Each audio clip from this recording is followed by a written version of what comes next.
I'm back now. It fully disconnected and then had to reconnect.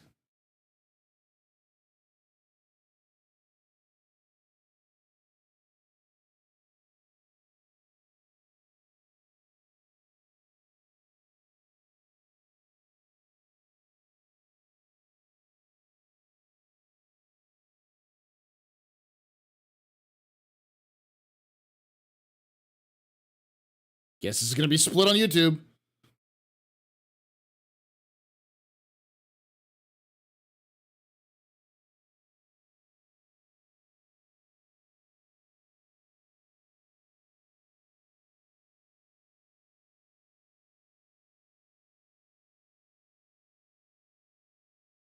Okay, I'm going to edit this.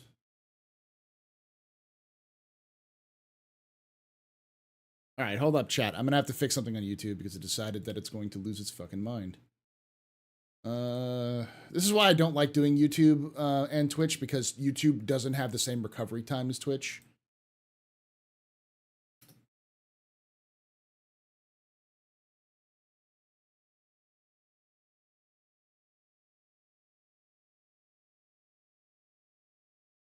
So if you're watching this after the fact, being like, Paul, why did you break this up into two? I didn't. YouTube did. All right.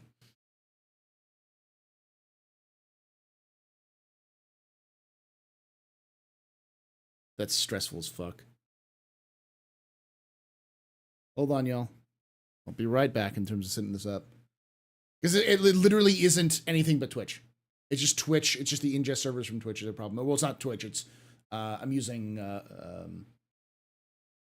what is it called?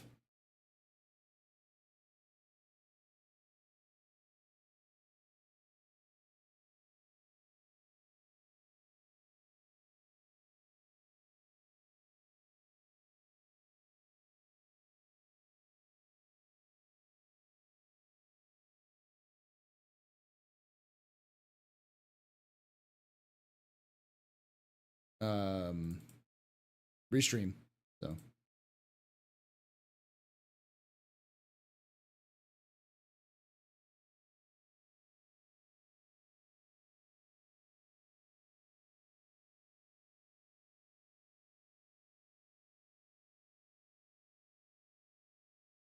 Okay, that should be fixed now.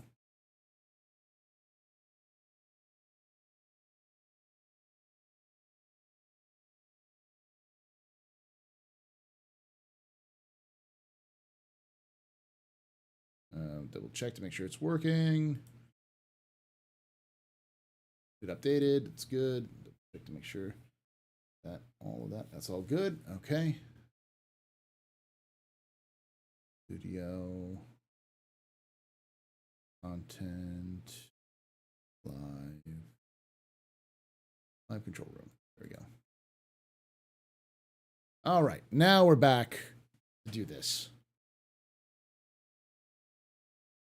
Yeah, we lost a whole stream. Basically, it completely went down and came back up. So, well, this is the second day in a row it's done that. So it's something with their server area, whatever place that they do. So one of the big questions we always get is, what changed from the concept and to the production model? And I think really with the Storm, Alberto just kind of nailed the concept from day one. I'm not going to say that in public. The concept is so good. Because my concept was so good. Was it though? Was it? I like the attitude. I'm tempted to turn that into a meme, into an emote. Smug CIG.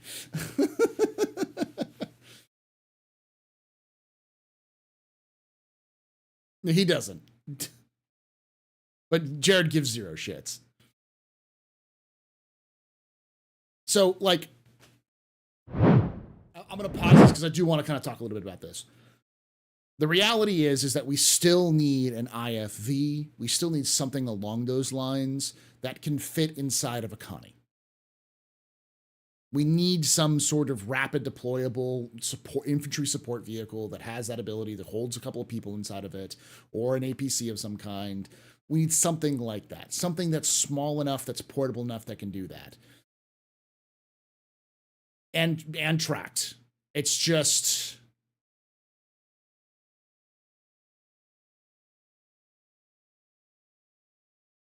Okay, and here's the thing. I'm gonna be very honest. Anyone who's complaining about it not being able to fit in the Valk, you're focusing on labels too much. That's the problem. And let's be honest. CIG's labeling system and their classification system doesn't make any sense, but that has nothing to do with the fact that it makes no sense. It has everything to do that it makes sense in CIG's mind, not the mind and like in the lore of the universe, and not the they could have made up an entirely different classification system for tanks, and we wouldn't have known the difference. It's just that they called it a recon scout light tank, and people go, oh, it must fit in the Valkyrie. But we knew it wasn't going to be able to fit in the Valkyrie since its initial concept. We knew that it was never going to fit in the Valkyrie. It's too big. It doesn't fit in the Valk. It's too big. It's too wide to fit in the Valkyrie.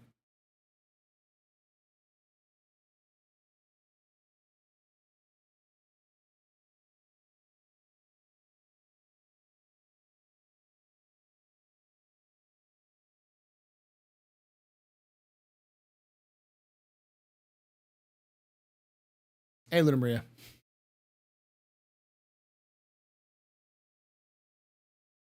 It better be armored as fuck. It's probably going to be more armored. So the reality is that if I was looking at, now that they have the AA variant, if I was to be looking at this, the AA variant looks so much better, and it makes a lot more sense. If I was looking at this, I would say that this is some sort of, instead of calling it a light tank, I would say it was a light chassis or light tank chassis that they adapted a lot of different roles to.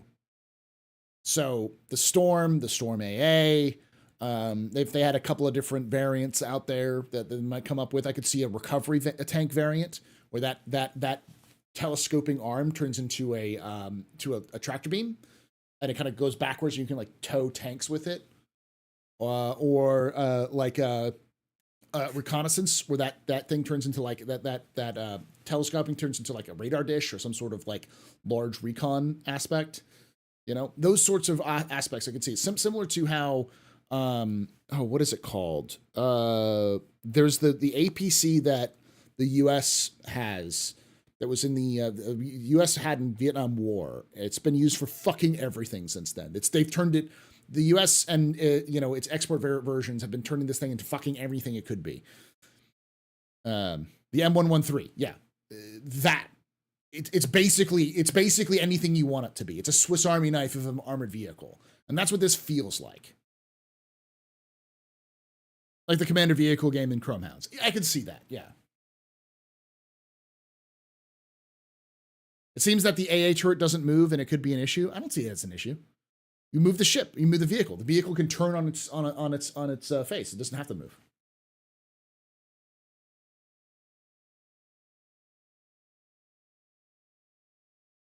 The M113 without a troop transport. I could see a variant with a troop transport on it. It would be weird, but you could do it. Yeah, the vehicle neutral steer. Is that what it's called when it can spin?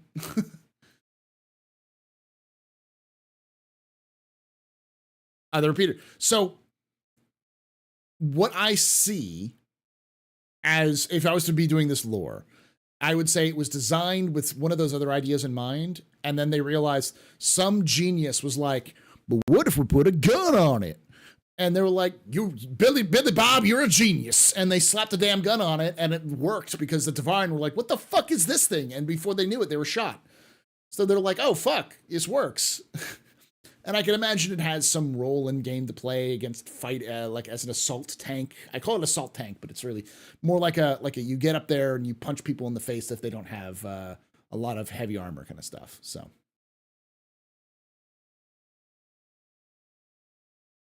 the plot of the movie Pentagon Wars. And that's the thing. A lot of people, a cavalry tank. Yeah, kind of like that.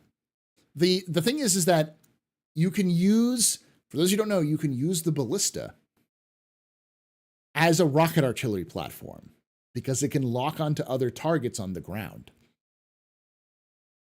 They just need the ability for ground vehicles to scan and lock on targets that are smaller. That's it. All right.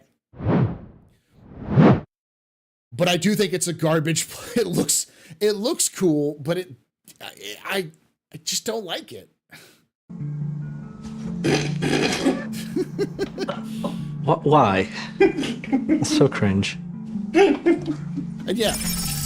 And I feel bad by saying that because this guy's first thing, and I don't want to beat up on the guy. Because like it's not bad, it's just it's bad.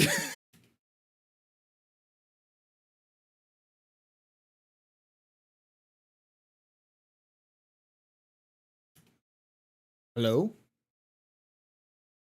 We're back. Okay, good.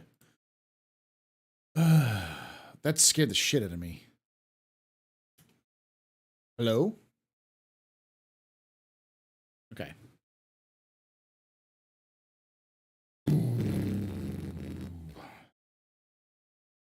I have fiber.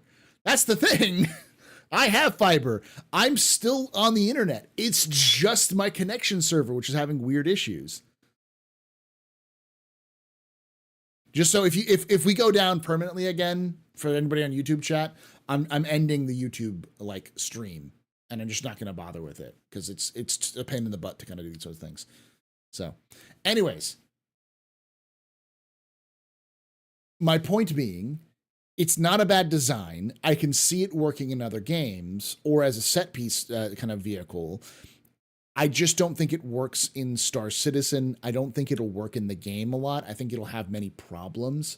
I don't think it's going to do what they think it's going to do, mostly because of its size. It's too big to be valuable to anyone who doesn't already own like a Nova and Hercules. And the price is already very high. So like, I don't see the role that this thing plays other than niche. I just don't see it being done as maybe an NPC ship, a vehicle, but not really a Star Citizen, like a normal player stuff. Yeah, it's not me on this one. What will incentivize massive ground war? Better anti-air defenses and actual locations to fight over.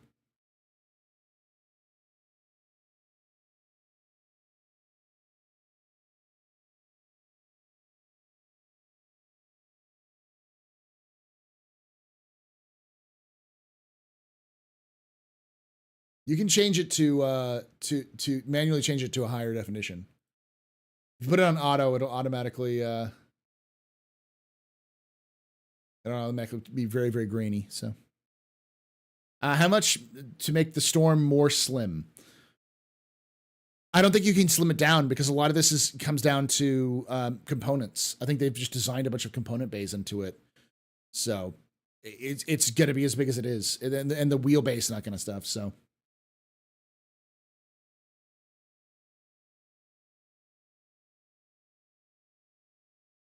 What about base / outpost shields? Their primary target will be power generators. Prepare for the ground assault. Exactly. Stuff like that.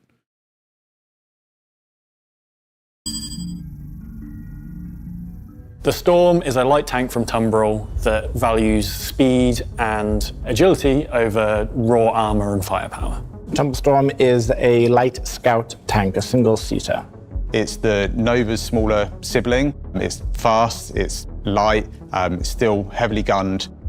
It's very agile, good for recon. You can cut through canyons like a motorcycle, or you can go off jumps, and there's plenty of clearance for the player to be able to really let it rip and enjoy the terrain. Visually with the Storm, we really tried to kind of push the futuristic feel of Tumbril as a manufacturer.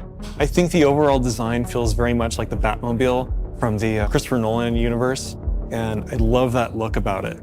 I think with the Nova, we played it fairly safe with the kind of the art style and the overall forms. Whereas with the Storm, we really wanted to do something a little bit new, show that Tumbril could not only deliver kind of advanced weaponry, but visually. Why does it have smoke canisters if it doesn't have smoke? Oh, those are chaff launchers, aren't they? Yeah. They could kind of advance what they're known for. The big kind of selling point of the Tumbril visually, for me, has got to be the tracks and the track covers and those whole pods. They really kind of help to add a feeling of dynamic movement into the vehicle. So compared to the Nova, the Storm has quite an interesting enter-exit mechanic. So the whole front of the tank opens up in some sort of mouth-like contraption. The whole front of the tank opens up and the seat kind of comes down and it kind of swallows you in. The player sits on the seat that is presented to them and then is cocooned back within the ship. When you kind of get sucked into this seat and the doors all close around you, it's just quite a unique experience. It's kind of like you're wearing it. You could say it's kind of like you're wearing it. Yeah. It's kind of got that feeling of a mech, but just the head. If you want to wear a tank, the Storm's for you.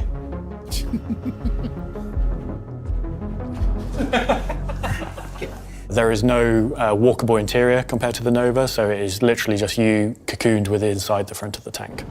And I think that really helps to make the vehicle feel super safe and secure when you're inside it. It gives you a lot of confidence that you're sat in something that's super strong and robust. The driver controls the gun and everything aboard the vehicle, whereas the Nova...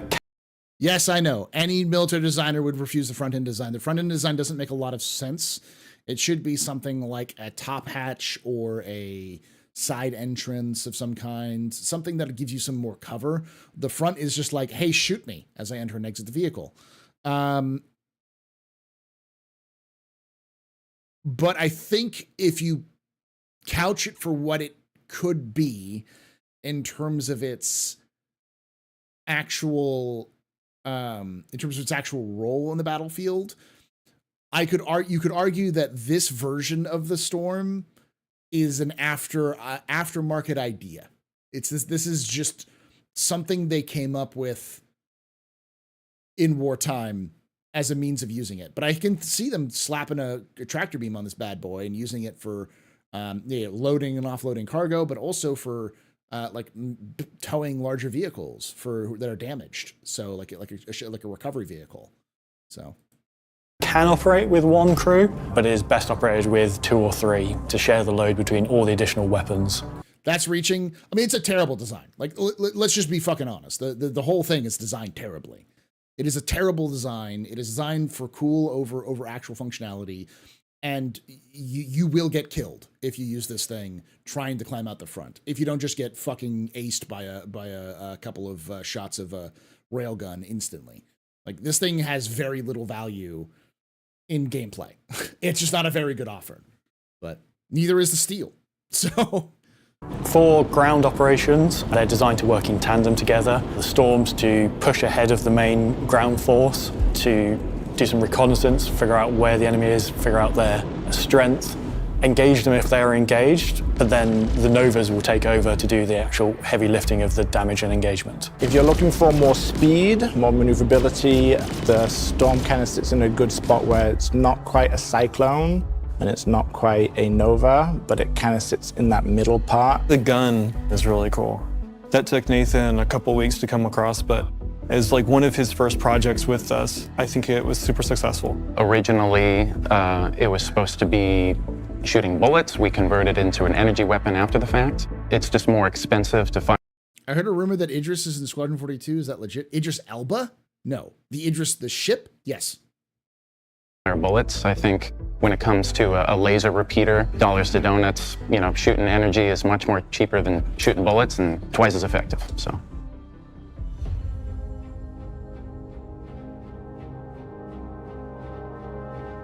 Now this is better. Because this looks natural. It looks like it's designed for this. With that back slat like that. This looks like it should exist. The Storm IAE trades out the bespoke top-mounted turret for a fixed missile array. It contains a very large amount. It balances the whole design. It looks like this was what it was designed to be. This can be an MLRS because you can target ground vehicles with this thing. of size 1 missiles and a selection of size 2 missiles. You can now fire more missiles. The AA Storm can't defend itself though. But what's the standoff range for these things? 2 kilometers? That's the thing. Like, the front entrance and exit can be forgiven if this thing isn't designed to get into frontline combat. It's designed to be speedy. It has tracks. It has some armor to protect it from small arms fire. But its main job is to go about two kilometers out, fucking yeet some missiles at somebody, and then get the fuck out, and then go to another place and yeet some missiles and go back and forth. This is what I'm talking about. On this than anything else in the game currently. So we're still working out the final numbers for this at the point of recording, but it's safe to say it has a lot of missiles. So all at once you can fire a huge payload at your target. You wouldn't want to be a ship near that thing look at that. because it has so many missiles. We try and envisage all the ways players are going to use these vehicles. We're always surprised by what ends up in reality, so I think players are going to have lots of fun with this at sort of ground location like Ghost Hollow. Rattlers are size 2, right? Slap some rattlers in that bad boy. 8 size 2 rattlers. Fuck anything that moves.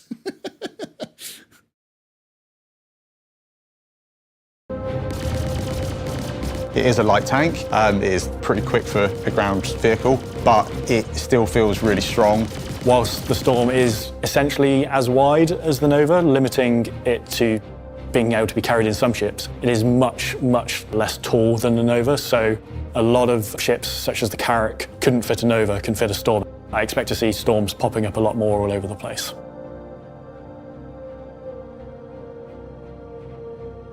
No, this is garbage. This is what I'm looking for.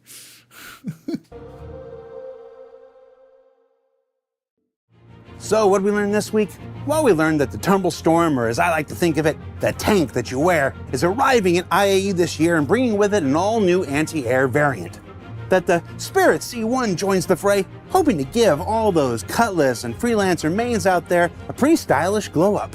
And that tomorrow, Xi'an manufacturer Gattac tells the entire universe to hold its carrion and rotted leaves as it introduces a brand new starter to the mix. I could really use a nice 3D printed full color mock-up here. Wouldn't it look good? You know? If anyone's asking. For Inside Star Citizen, I'm Jared Huckabee. Thanks for letting us share the process of game development with you. And we'll see you all here for IAE Part 2 next week.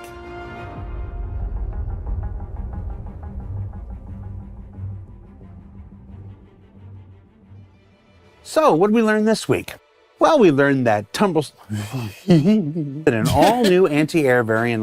Nope. Learned that enunciate.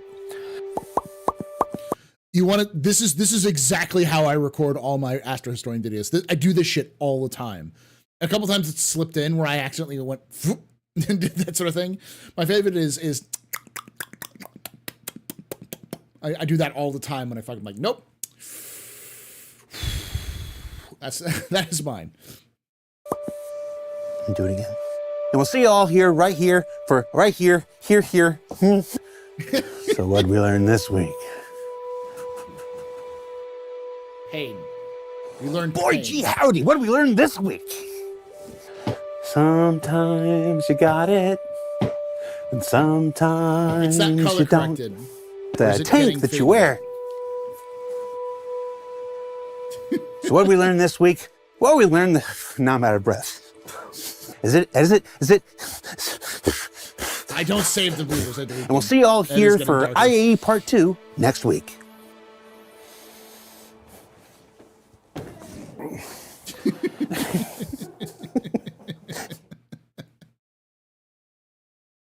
Oh, I feel that. I feel that in my bones. You don't save them yet. I will save my bloopers and kind of go through them. Bomb mortar storm. So the only thing that prevents you from turning that thing into an artillery platform is locking onto targets. Right now, you can I can guarantee you'll be able to lock on the AA to a ground target, but not to infantry. There is no Jax this year. No, their teams are working on the Squadron 42 cinematics, so they're too busy working on that, so they didn't have enough time to get everything else done. What do I think this will cost? $80 to $100. Alien tax, baby.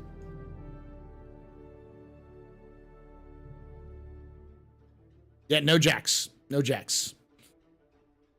At least Storm might be used in how our armor platoon set up third ACR, hunter killer teams, 2 Bradleys, 3 M1s.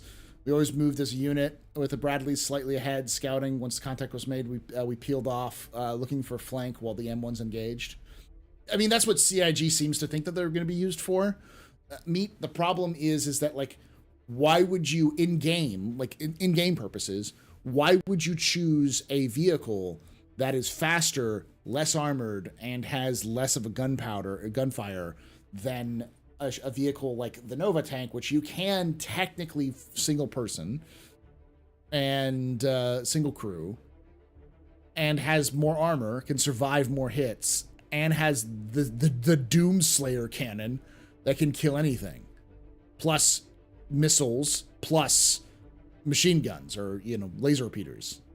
Like, there's just, the problem becomes to, like, why would you use this over that? And if the answer is speed, the MT exists. You know, the Cyclone MT is a thing, which has rockets and a size 3 cannon and all those sorts of things as well. Storm can fit in smaller places, so can the Cyclone. You can fit more for like 2 Cyclones, for one Storm, you can fit like 2 Cyclones in the same storage space.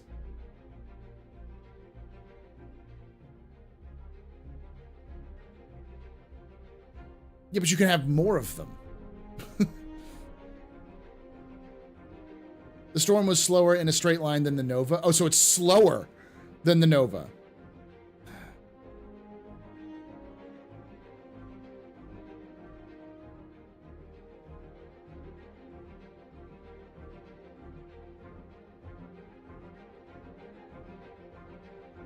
Because in real large-scale battle, you don't want to get flanked, and if you get flanked by tanks, Cyclone is not going to be the thing, going to be the thing be in. But infantry weapons will still be able to take out tanks.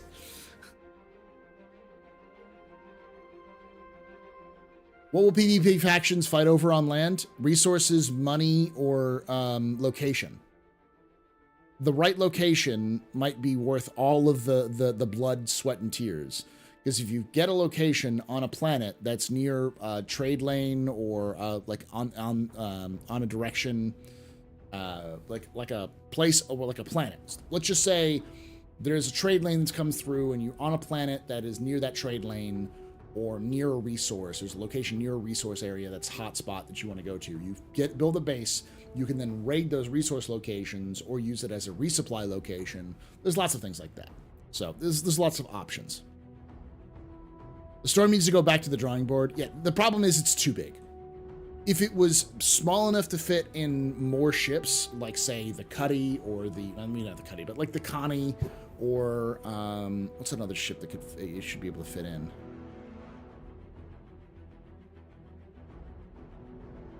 Maybe the Spirit or the Freelancer Max. The Valk, the MSR, yeah. If it fit in those things, I think it would make a lot more sense. It's just like, okay, perfect, wonderful, no notes. Yeah, the front loading and unloading things is fucking weird, but that's fine for the compactness that you get. You get a lot of firepower for a small compact shield. That becomes more interesting, and now you can carry more of them into combat, which is better.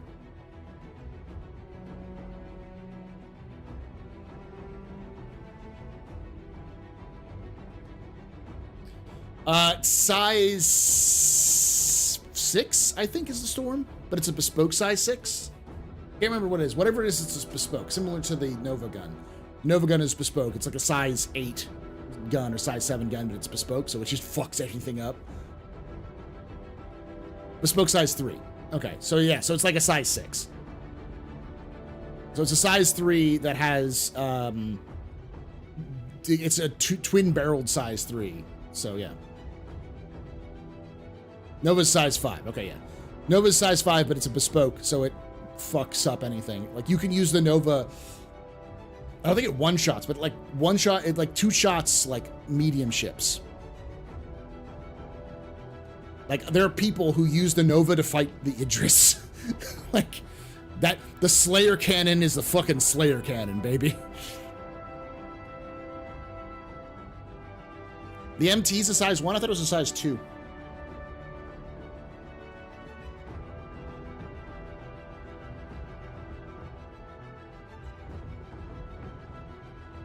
Airborne exists because you can't win ground without people, equipment on the ground. Air power is great, but doesn't get you to the end of the game. Yeah, you still need to hold. You need to hold locations, but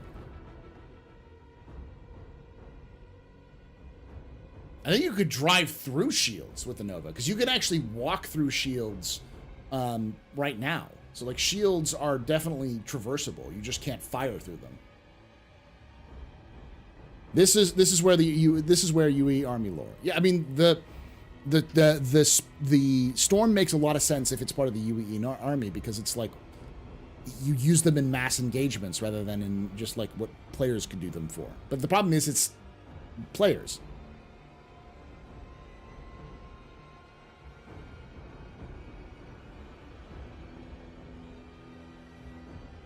I may have accidentally found on purpose found out a few years ago. Nova kills a full shield Carrack in 6 shots.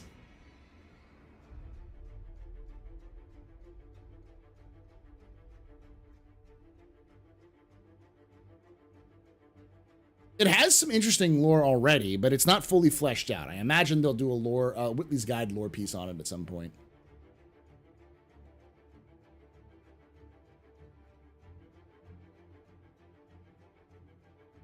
Again, though, I think the future of the storm is not in the storm, but in the variants you can come up with. Because, again, it's a perfect vehicle recovery platform. You swap out the gun for a tractor beam. Now you can, like, haul damaged vehicles around, maybe even, like, smaller fighters. You might be able to, like, pick them up and then move them, like, roll them to the location to get them fixed up. Or Novas or other small vehicles, you can use them to move. Or you can use them to load and unload cargo. You know, maybe even like use them as a restraint system.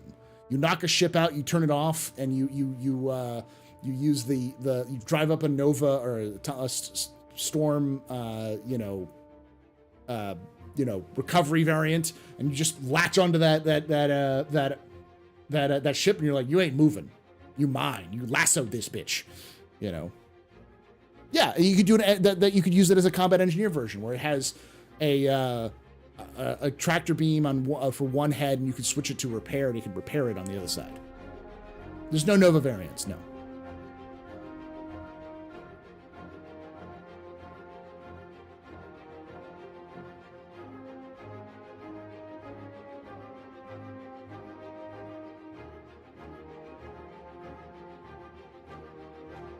Will I get a crime stat if I participate in a PvP skirmish in the future? Depends on where you are.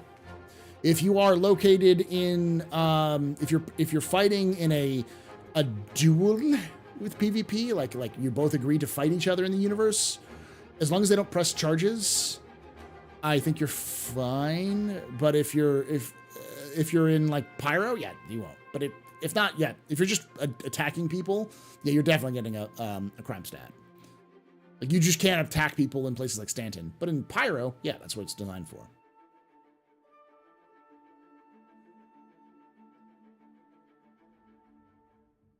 Yeah, Barrow's right. Not in cop stat zone. Turn off cop stat off, yeah. Or, yeah, electronic warfare variant or like a recon variant where you can turn it into like a giant ground-based radar platform. So now you can see much further on the ground than you could otherwise.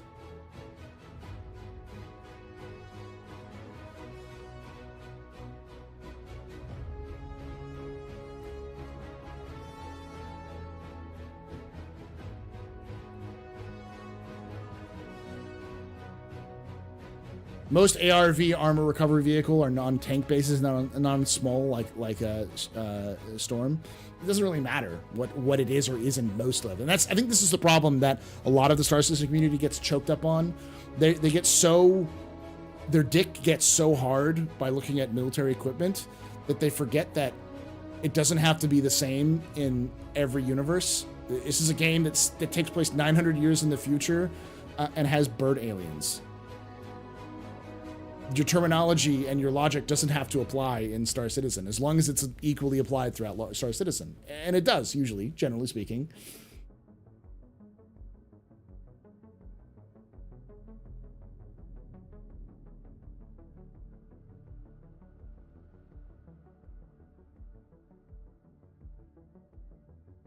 Yeah, but no one, Taurians, no, there's always bird aliens. Taurians, no big deal. But femship forever. No, do people sit there and complain that the about various aspects of Mass Effect aren't military enough? Well, this obviously isn't a cruiser. It's like no one does that in Mass Effect because it's Mass Effect. People do it in Star Citizen all the fucking time.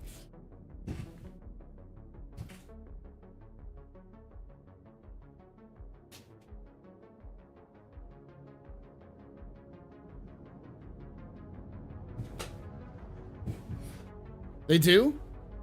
In Mass Effect?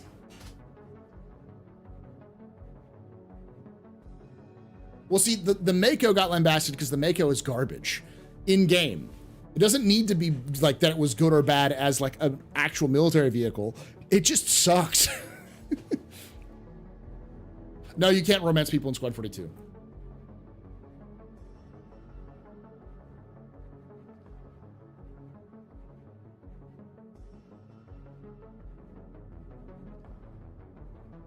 You could just romance me. Yes, baby.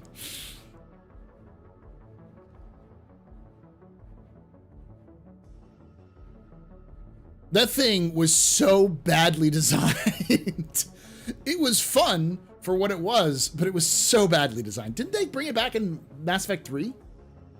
The Mass Effect 3 version, I think, was fun. There was something in Mass Effect 3 I remember using. It was like, this is fun.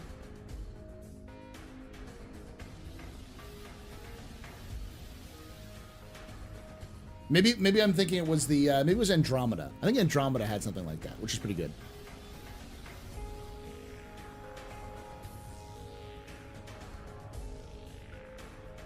It was Andromeda that I'm thinking about, yeah.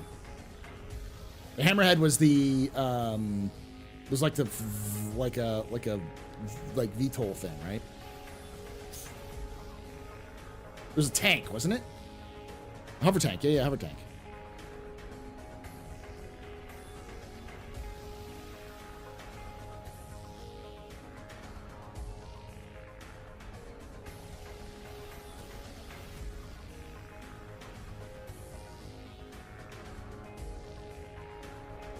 What in Space Cat Girls?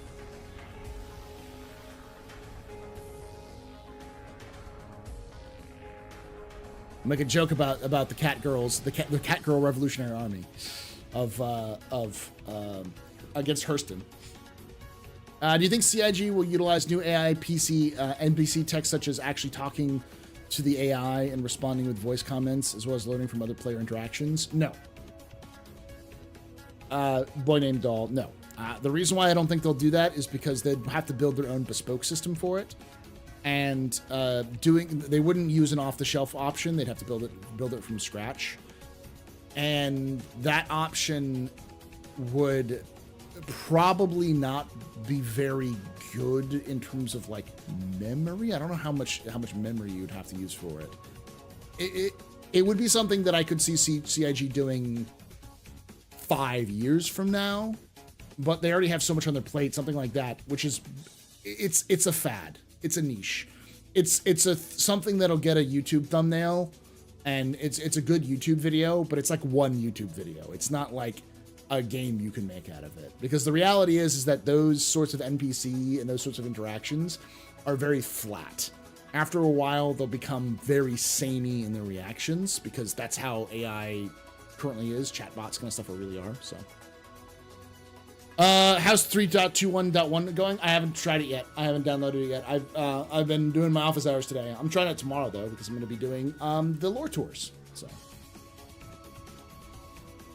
you think we'll get modifications like Cyberpunk? Yes, we will.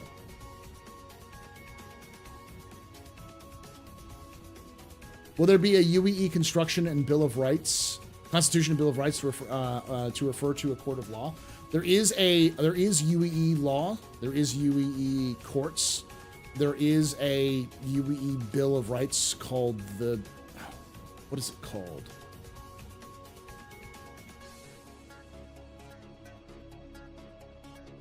I can't remember the name of it, but there's something like a charter of rights that all people have in the UEE, regardless of citizenship status.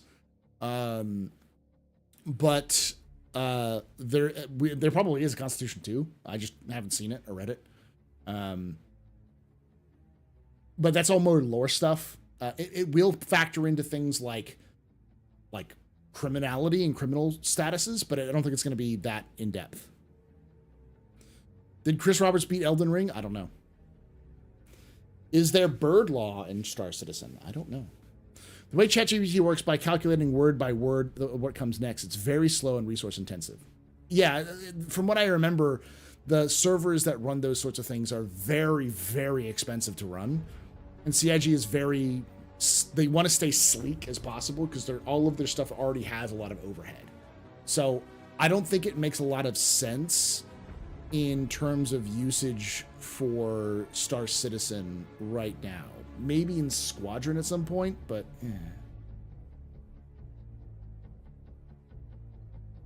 Bird Law, Femship is making a Harvey Birdman joke, I believe, which I appreciate. Early in development, CIG said that players with more than one game package can turn them into custom AI crewmates. Is that still going to happen? We don't know. We haven't heard them say anything about that in years. And the reality is that CIG probably forgot they said that.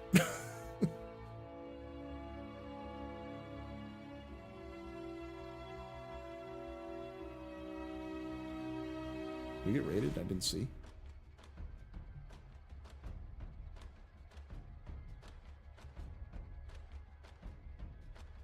Oh, everyone get in here. Yes. Dangly parts. I love that one.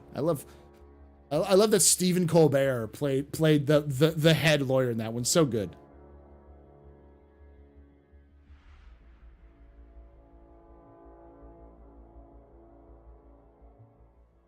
Did a couple of bunkers earlier, and the AI is challenging now. Use stealth, crouch, moving while suppression, not being detected. Pretty fun. Yeah, yeah. It really depends on the server FPS. If your server FPS is good, then they're challenging. The new AI that they put in is good when the servers don't suck. That's the problem.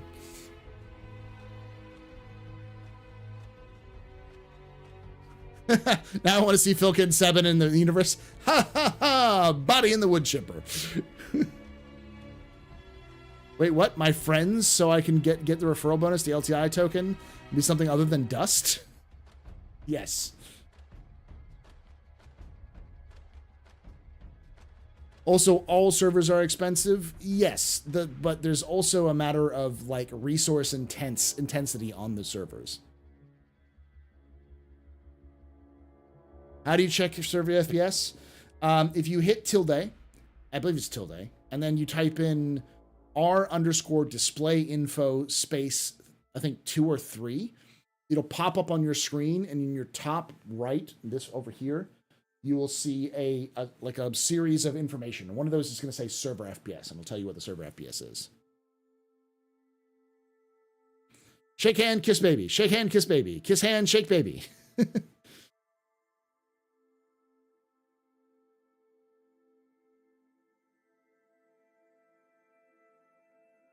What are the chances of alien tax on the Sulian? I think high.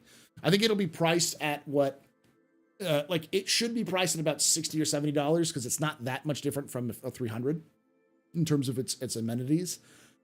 Or an adventure. It's just bigger. But the,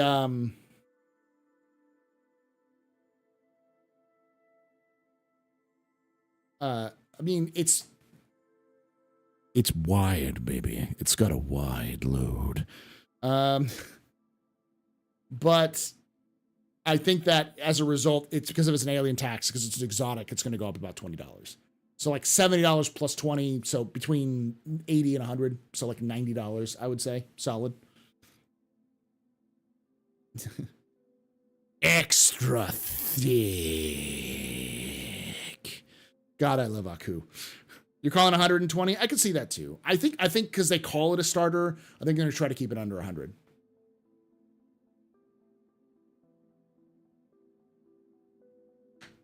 I think it's going to be more than 65.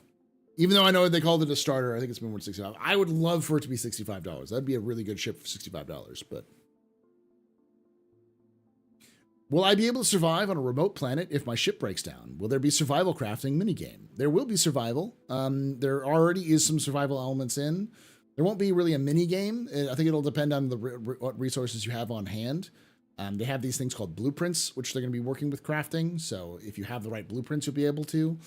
I can imagine CIG might do kind of like a blueprints that you can install on your multi-tool and use those for that. But I don't think we're going... there's definitely going to be some of that, though.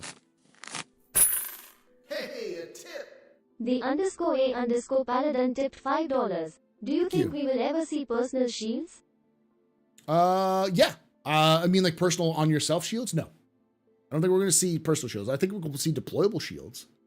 I think the closest we'll see to the personal shields is maybe a shield generator on like a Titan mech suit. That's about it, though.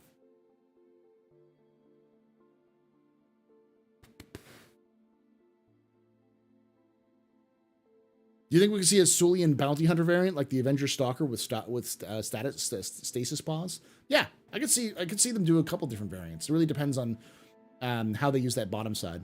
With Sulian, do you see it carrying cargo with just vertical takeoff and landing? I don't know. Probably exterior, or there may be a bay that you can use, like maybe like you can attach a pod to it or something. It's supposed to have 6 SU.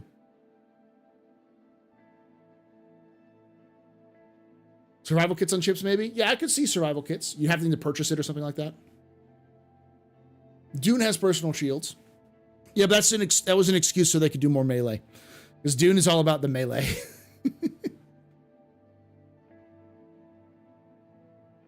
CIG wants to stay away from personal shields and that kind of shield tech as much as possible, because then you start getting into like Halo territory.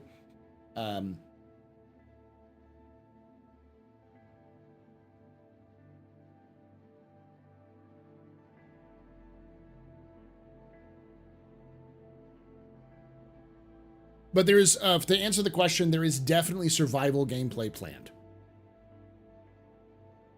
That's something they want to do.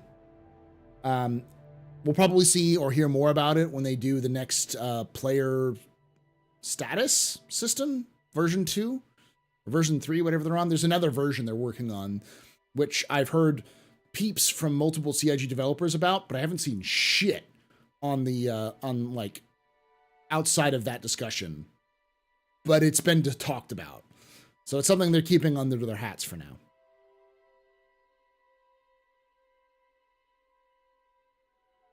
Elite Dangerous has shields as well.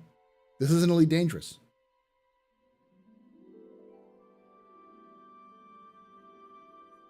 Yeah, and jetpacks. This isn't Elite Dangerous.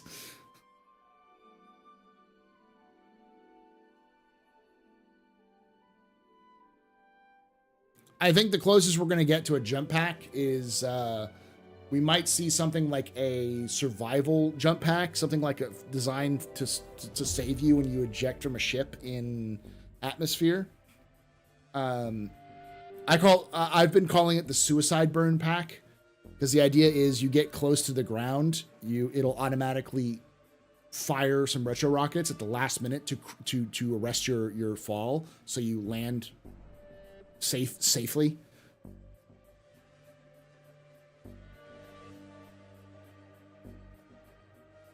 I'm just saying, not only Halo has shield tech, so it wouldn't be ripping off shield tech. No, I'm not talking about it being a rip-off Boy and Ball. I'm saying that that's the aesthetic that Star Citizen would be leaning to with Halo, with that. And that's not something that CIG wants to do. They still want to have some pretend idea that they're a tactical FPS game. when they're like, not really. I mean, Star Citizen is moving in a direction. The one thing I don't understand, and this is a direct criticism of members of the community, and if you're part of this community, understand I'm saying this with love. There's members of the community who I think need to grasp the idea that just because a game allows you to survive after you get hit with one bullet doesn't mean it's turning into Call of Duty. All right? It doesn't immediately become Destiny when it takes 2 or more bullets to kill you. You know who you are. I've talked with this person before. Like, they're going to need to allow for you to be a little bit more tougher, take more than a couple of bullets to take you down.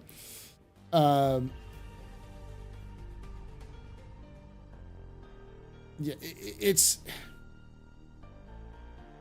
the idea is they're going to make it so that the thing about shields, and the problem about shields, is that shields reduce the danger that a person is in. With excuse me for wondering, it doesn't become a bullet sponge when it takes 3 bullets to kill somebody. Q-Pen. I know you're just trolling, but like, yeah. But CIG wants you to be in danger, but they don't want to make you a jellyfish. Like a jellyfish out of water, just useless and flopping around. So you need to have somewhere between tactical Tarkov. I got sniped from 700 meters away by a conscript with an AK-47, and I can survive a nuclear blast to the face and still kill you.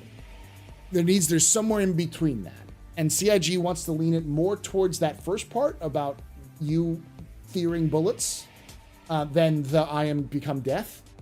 And that lean is more about they want you to suffer. CIG wants to make existing in this world a challenge. They have said themselves they want the whole concept of you taking off and flying into space to be a hazardous venture, not one that you can do easily.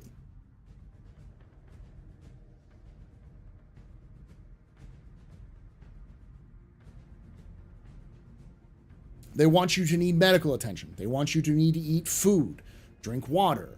They want you to need to have the right equipment for the right job. They want you to have your equipment maintained, constantly updated and fixed. They want to suck the funds from your digital bank account and your real bank account, but your digital bank account, so that you're constantly on the bleeding edge of bankruptcy.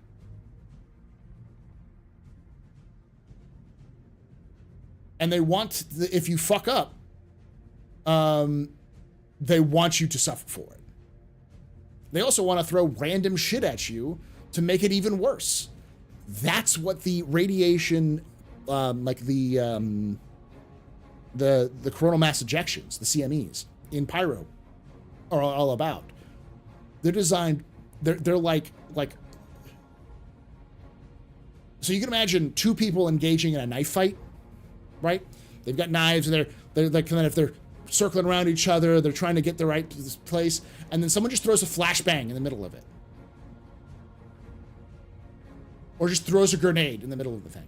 That's what CIG wants to do occasionally. It's just like you have all these plans, you're in a conflict, or you're doing your operation, everything's going well, and then just something randomly happens and fucks everything up, because CIG wants to take that snow globe, that perfect snow globe you're in, and just shake it for 5 minutes, and then be like, good luck. Yeah, the flares and pyro. Now, obviously, I think they're going to tone down the CMEs when pyro actually comes out, but that's an example of the kind of environmental dangers they want to do. So when I say those sorts of things, understand that CIG wants to put you through so much fucking pain they don't want you to die from a single bullet because this game would be unplayable. if you tripped and fell and killed yourself every couple of minutes. This can't be, you know, Project Zomboid, because that would end the game a lot.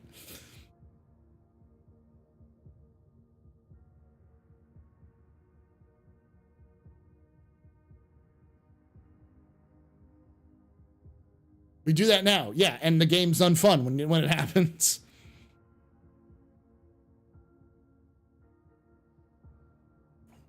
Your suffering shall be legendary, even in hell.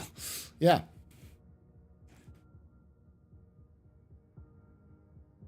And I say these sorts of things because to the average gamer, something like Soulsborne games are punishing. To people who like those sorts of games and people who play those sorts of games, it really isn't that punishing. You just have to learn the mechanics and learn a play style. Like it rewards you for learning how to play the game. And the more you learn how to play the game, the better you get at it. It's punishing because it doesn't hold your hand during it. It'll give you hints. It'll give you some massive fucking hints if you're paying attention. But it's not going to show you where the weak spot is on the enemy, you know? And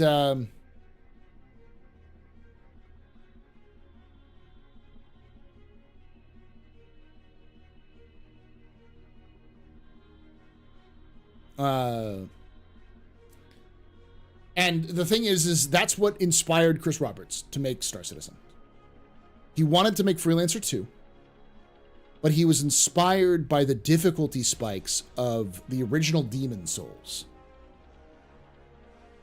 So I'm going to say a statement, which is going to make everyone roll their eyes and cringe. Are you ready? You sitting down? You have your fedoras on? Star Citizen is the Dark Souls of space games. I said it. I said it. I said it. You may lynch me now.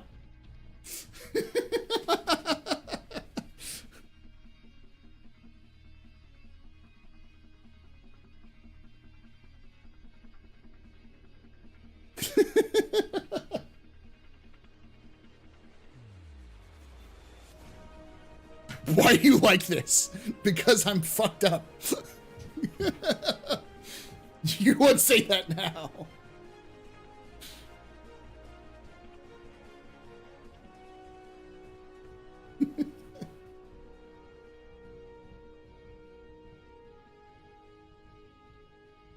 Now, obviously, the game is still in production. It's not finished yet, and a lot of these aspects are yet to be seen. But I think with Squadron 42 done, we're going to start seeing a lot of those aspects start popping up more and more.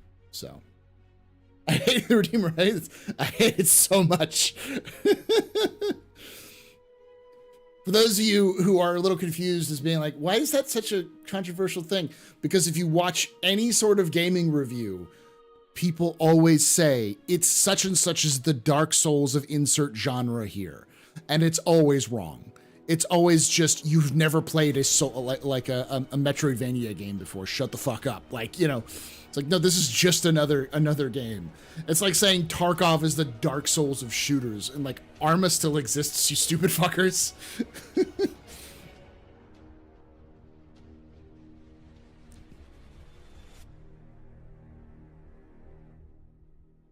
It's a common, it became such a common, like, cliche used by game reviewers over the last couple of years that it became a joke.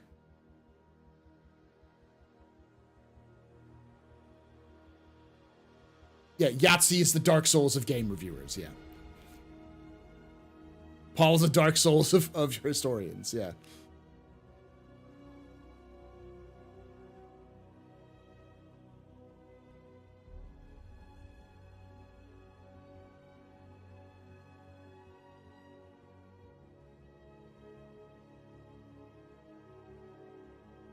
The Dark Souls of jokes, yeah.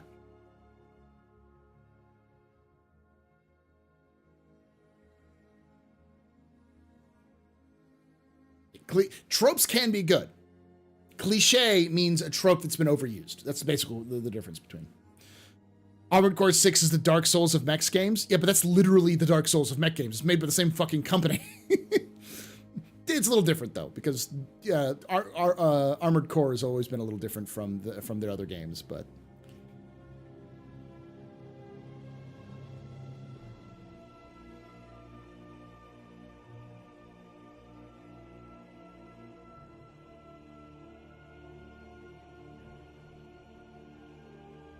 As cliche as insert game here is going to be a Star Citizen killer. Yeah, pretty much. Now, the reason why I say that, though, is because quite literally, Star Citizen was inspired by Dark Souls. So keep that in mind. Like, that is one of the very first design document we got from Star Citizen was Death of a Spaceman. And the Death of a Spaceman specifically talks about Chris talks about his playing Demon Souls and how Demon Souls inspired him in terms of what he wanted to create with Star Citizen in terms of feel and difficulty. He always said, and he said it for a long time until he started, getting involved in other things, is that he wanted Star Citizen to be a punishing experience in the sense that it would be challenging to players who would learn how to play the game. And once you've learned how to play the game, you would be fine, but it would that initial learning curve would be rough, not impossible. He didn't want it to he wanted to make it a little bit easier than Dark Souls was at the time.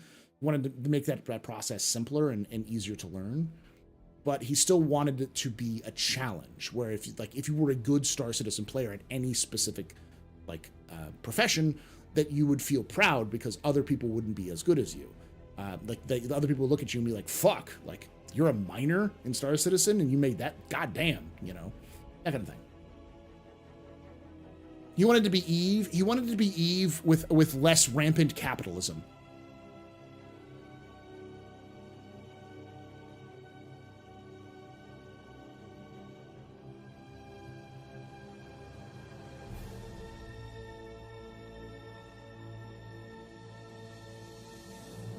When are we getting a Sulian vid for lore? When they come out with lore.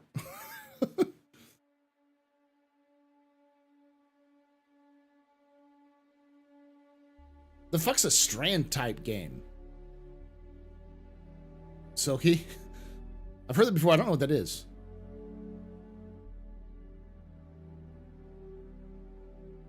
Whoa, I'm Kaldar. Easy with the capitalism negativity. What I mean is, Eve is unrestricted markets, and they revel, they glory, they bathe in capitalism and pure unrestricted markets. And as a result, unrestricted markets do what unrestricted markets do. A couple of firms gain massive control over the entire several fucking aspects of the economy, and then they hold it fucking hostage and make everyone pay absorbent amounts. And that's the problem with Eve, is that Eve is good, but it always boils down to a handful of people will end up becoming super powerful, and it won't be you. So, and a lot of people who ran Eve org say it's a job. It's like running a second job. It's like working a second job. And that sort of aspect was things that Chris Roberts didn't want to recreate. That's the reason why the idea of the 9-to-1 ratio, 9 NPCs to 1 player or 10 NPCs to 1 player, was introduced, because the CIG would have full control of the market, completely be able to regulate and change market trends if they needed to, and keep it more fun. Emphasis on the fun and ensuring that no player is going to be just exploiting the market like crazy. Yeah, monopolies, as I was saying earlier.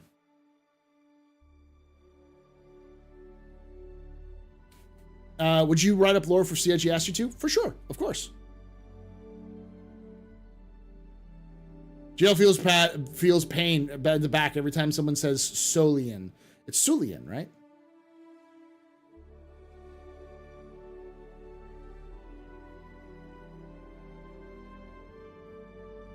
The second they announced high profit, fully rateable bases, they're gonna they gave the game to Mega Corps, which will cause ridiculous snowball effect of power going to select groups.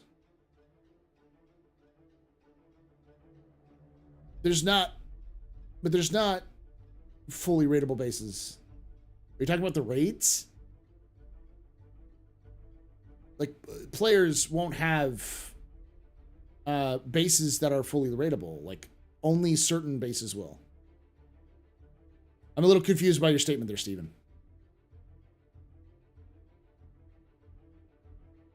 Like, player outposts?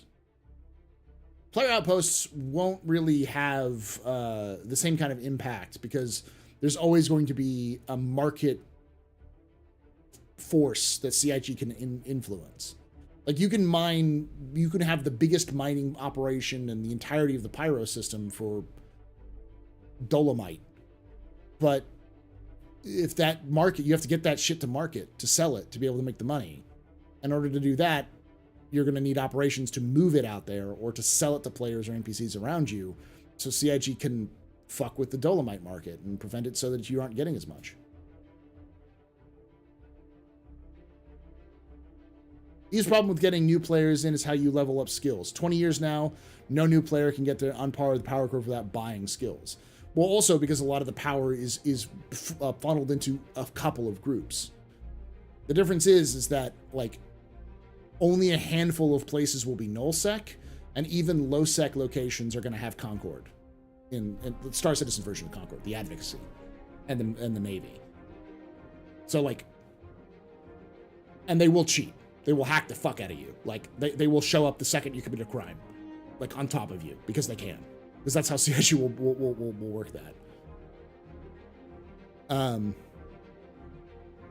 Yeah, but lawless zone-playered outposts will only have, like, they won't have the same kind of market effect that you see in EVE, where you can control an entire system. Because the difference is that you can't just pay money to control an outpost. So you'll have to have people defending it. It's like if you gave, you took EVE and then added the Rust, and added Rust to it, and that sort of thing. So there's always going to be some balancing factor there. And I think CIG will always kind of move away from that. Sulian.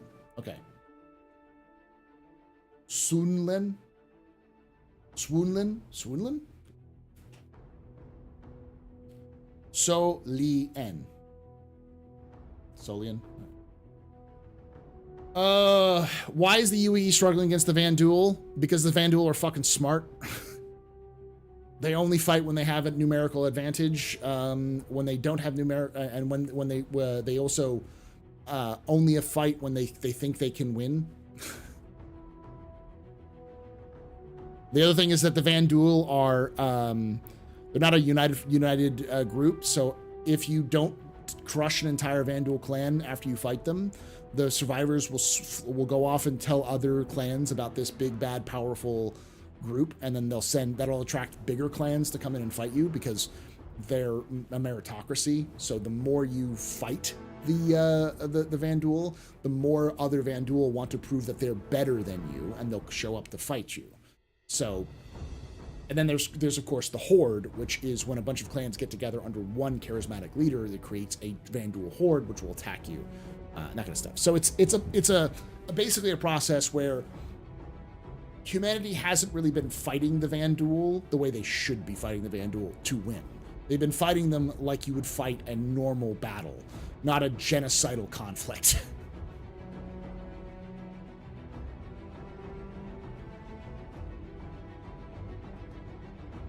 CIG will crash the market for whatever they're selling if they sell too much or they're working in a real-time economy. Yeah.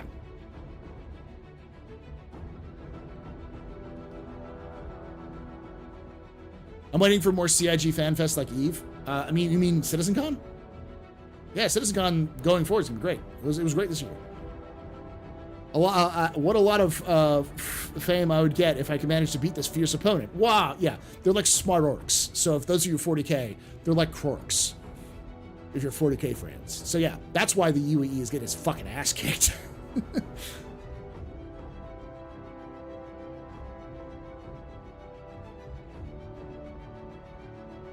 Question: if players want creating their own currency money, like material values, example gold, and doing the same thing in Star Trek with Ferengi with Latinum, does CIG should stop to do it? I don't think they'll put a stop to something like that if players create their own currency. It's just, the thing about currency is that currency only works if everyone agrees to it.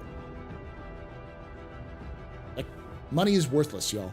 I hate to burst everyone's bubble, but the currency you have in your bank account or on you right now is absolutely worthless. It has no value other than its exchange value. And the only reason it has exchange value is because people will accept it as currency.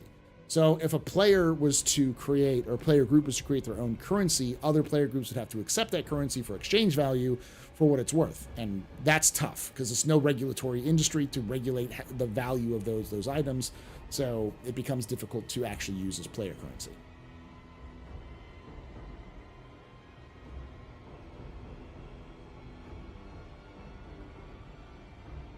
Question, do we have the best guess for the new Gatak alien starter ship? Looking to replace my package.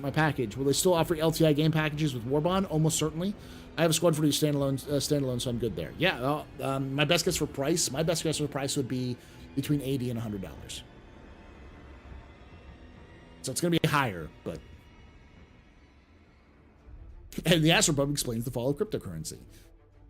Cryptocurrency makes sense because there is artificial scarcity with cryptocurrency. The problem is that no one wants to use cryptocurrency as a cryptocurrency, as an actual currency. They want to use it as a investment, which is different.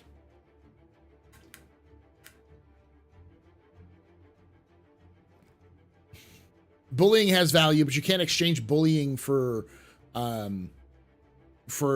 items. That's just called piracy. And you always risk that there's a bigger bully out there. There's always a bigger fish, kind of idea.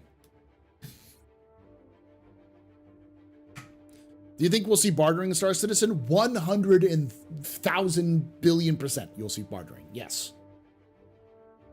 Any currency only has value because everyone basically agrees it does. That's the purpose of it. It's got exchange value. Game package will probably be 20 plus over standalone. Probably, yeah.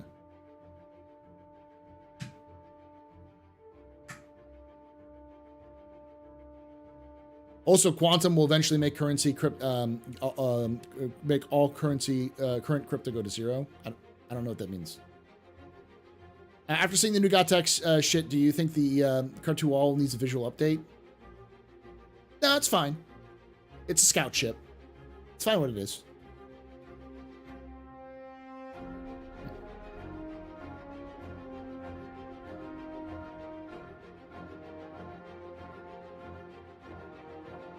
Yeah, I know what you're talking about. The gold pressed Latinum, which makes sense, but we might see alternate currencies in the game that are not UEC.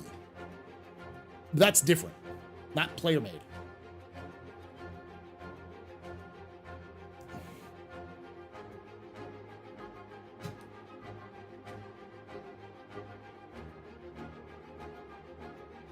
Everything could use an upgrade, but you're not going to see that. You can take away my spaceship. You can take away my space suit. You can even take away my space lasers. But you can never, ever take away my space game.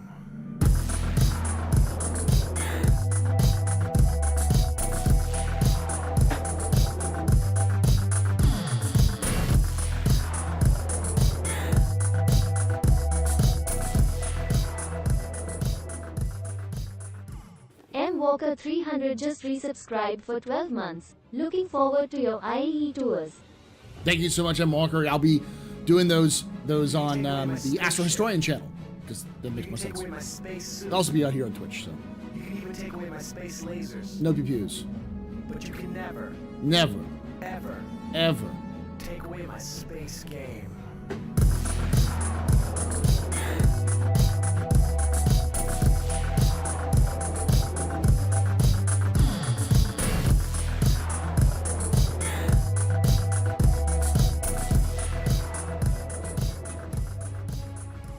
Devil to Go just resubscribed for 5 months. Glad to support the beard and all the knowledge it contains. Thank you so much for that. Built-in flavor saver that naturally collects everything and stores it for later use. Thank you so much, Devil Dog. You were a very important bubber. Very impressive. You're rock.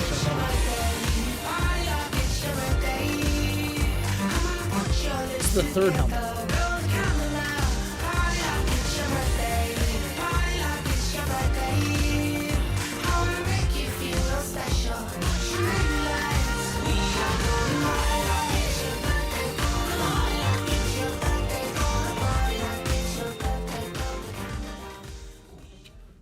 Alita just got a sub from the _A_Paladin. The _A_Paladin gifted a tier 1 sub to Alita. Thank you so much for giving that sub to Arlita there, E-Paladin. You're a very important pupper, very impressive pisser, very interesting. This is your fault. You're drinking night. Shots and cheers in chat, y'all. Shots and cheers. New moves? Always new moves. Always upgrading things. Do I think they'll surprise us with the large young collars? No, they won't. I think they're going to wait for Squad 42 before we get that.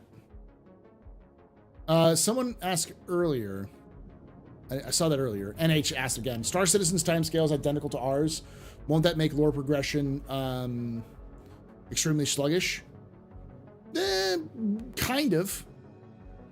You got to remember that the scale of Star Citizen is different from other games.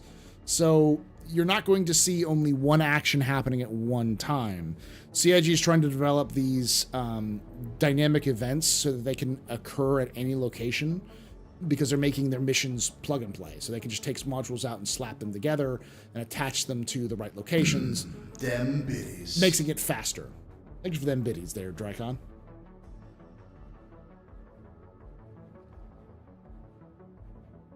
Question, so the Gladius is nearing retirement in lore, but what ship will be replaced with? And if you know, what did it replace? What the Gladius replaced? It replaced the Stiletto fighter, which was described as a space capsule with guns. The closest thing we have in game today, which is similar to the Stiletto, is the Fury. Think the Fury, but put 50 cal M2s on that thing.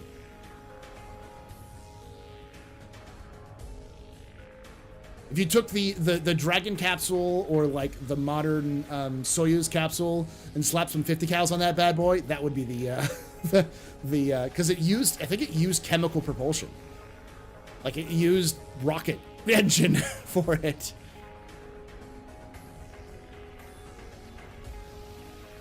I think the Apollo command module with Moduzes, yeah. No, I don't believe it had a QT drive. The Stalker, the Avenger Stalker? The Avenger Stalker is much later in lore. The Avenger Stalker was the main carrier fighter, medium carrier fighter, in the middle of the 28th century. It was replaced by the Hornet. So it's more, the Stalker is more in the line of the Hornet versus the Gladius. Now, what's replacing the Gladius? This is controversial because I don't know why. I think it's mostly because they're gearing more towards fighting the Vanduul, but the F8 is replacing the Gladius. So a lot of squadrons that used to fly the Gladius are now flying F8s.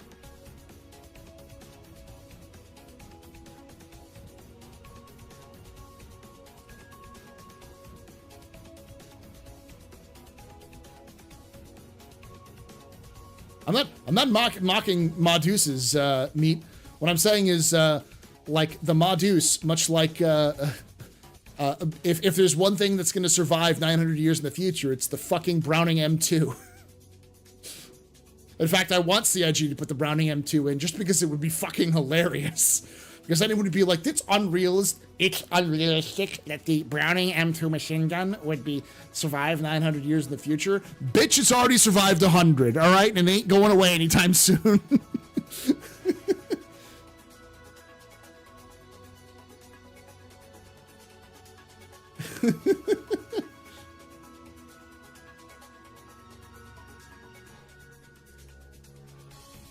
My 16 world wars. The F8 can fit in the Idris. It can fit 3 F8s in the Idris, I believe.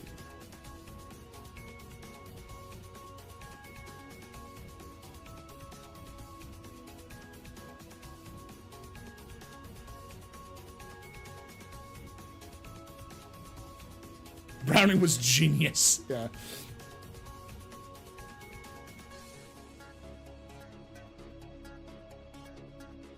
The M2 is the heavy stubber, and I will not be convinced otherwise. I 100% believe you on that one. The F8 is replacing the F7. The problem is the F7 also got an upgrade, so it's no longer being phased out as fast.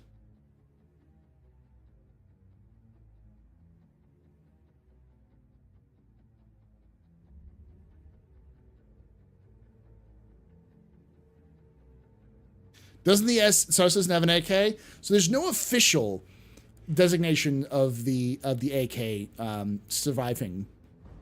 But Squadron 42 has some pretty AK looking fucking guns that the shipjackers have in that one scene. And I really want it to be an AK-40 or an AK, like a new AK or like a stamped AK, a space AK. I don't know if they can do that because I think there's IP protections. I don't think you can use the term Auto Kalashnikov because it's like IP protected. It's like trademarked. So you have to buy or like pay them to have the trademark. Again, I think it would be fucking hilarious if CIG paid for the trademark and just put it in. This is the AK,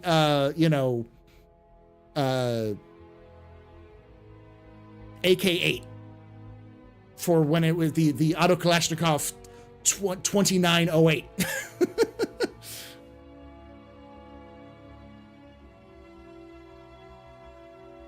Licensing, yeah.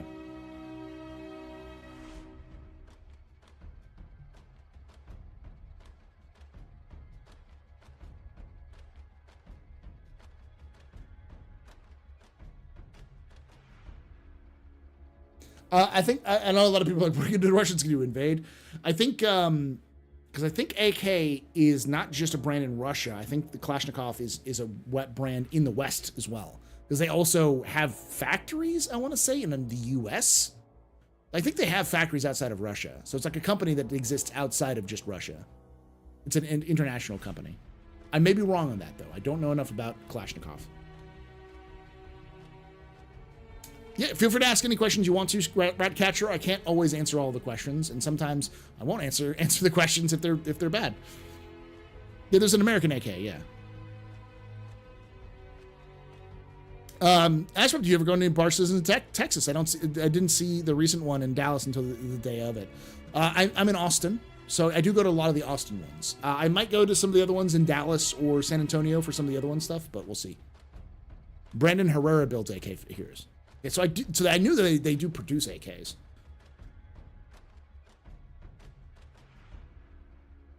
Kalashnikov Conserve is here. Okay, is the name? Okay. Call of Duty accused the AK company of stealing their design for a shotgun a while ago. Won't answer questions that are bad if you don't, or I just don't see them, Cavion. That's the thing. Question, why does the EDL have the monopoly on the ADC? Follow up, what does the EDL stand for? I have no idea. I don't think they've made that lore yet. Let me look real quick. You can take away my spaceship. You can take away my space suit. You can even take away my space lasers.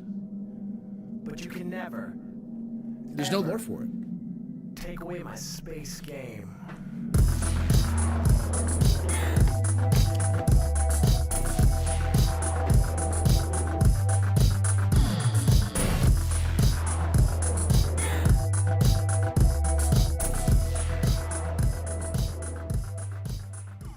McGrady _ just resubscribed for 16 months. Thank you so much, McGrady, for that 60 months of support. You're a very important pupper, very impressive pisser, very neat pedestrian. This is your fault. The reason we're drinking tonight. Shots and cheers in chat, y'all. Shots and cheers. Yeah, I need to buy a new helmet. I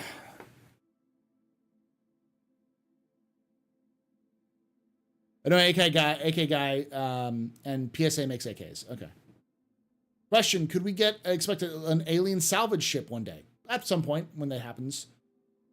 At this rate, I can imagine Star Citizen having more than 5-star systems. I can't imagine so by the time the game is future complete. How will they produce dozens more of the game requires? CAG talked about this at CitizenCon this year. They've already worked on AI tools to be able to produce a lot of stuff. So it's important to understand that the bottleneck for systems isn't the systems themselves. CIG, even with the team they have now, could produce the physical star systems, probably produce all 100 of the physical star systems in like 3 years. The reason why it takes a long time is because of the other aspects of a star system. So the factions, the faction clothing, and the landing zones. So what we're seeing right now is CIG is building up a library of different designs for buildings and outposts and all those other things. And as they go forward, you're going to start to see a lot of copy pasting.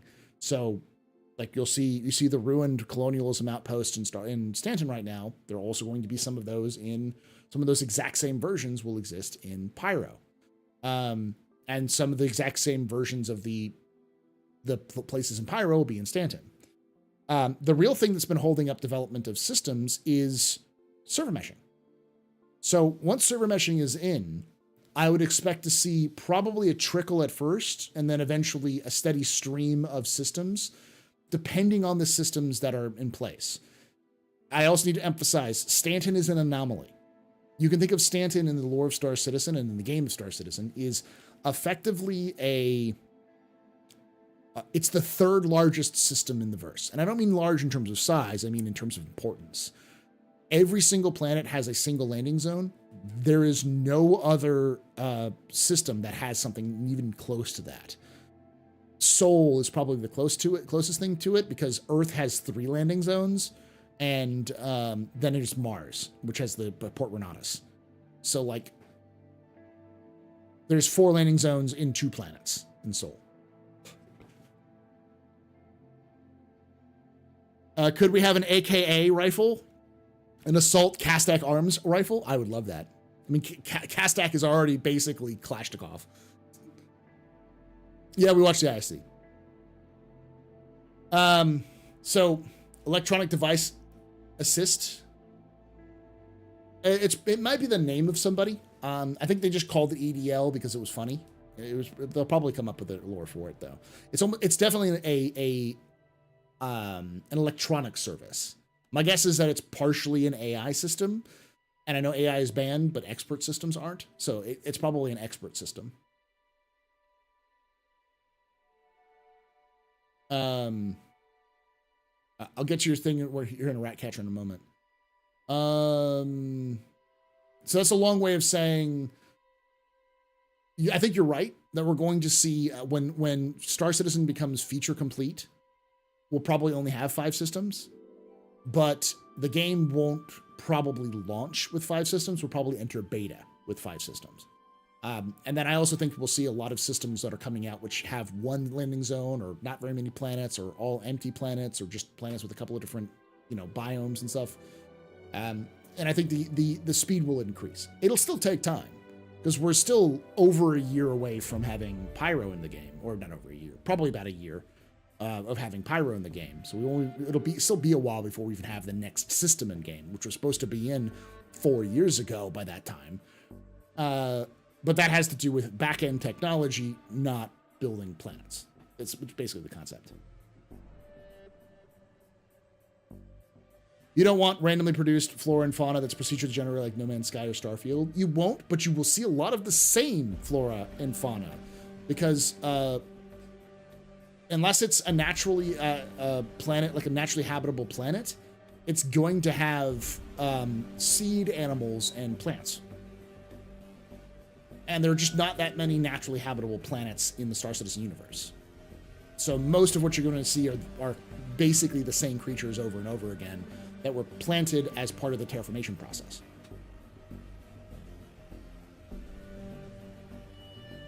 All right, Ratcatcher, how intact are our current Terran cultures in the Star Citizen future? Are separate languages still intact, or is everything commingled into blended together in kind of species-wide common human? There is a language that's called UEE Standard, and the lore team has confirmed that UEE Standard is not English. UEE Standard is its own language. I don't think they've created UEE Standard.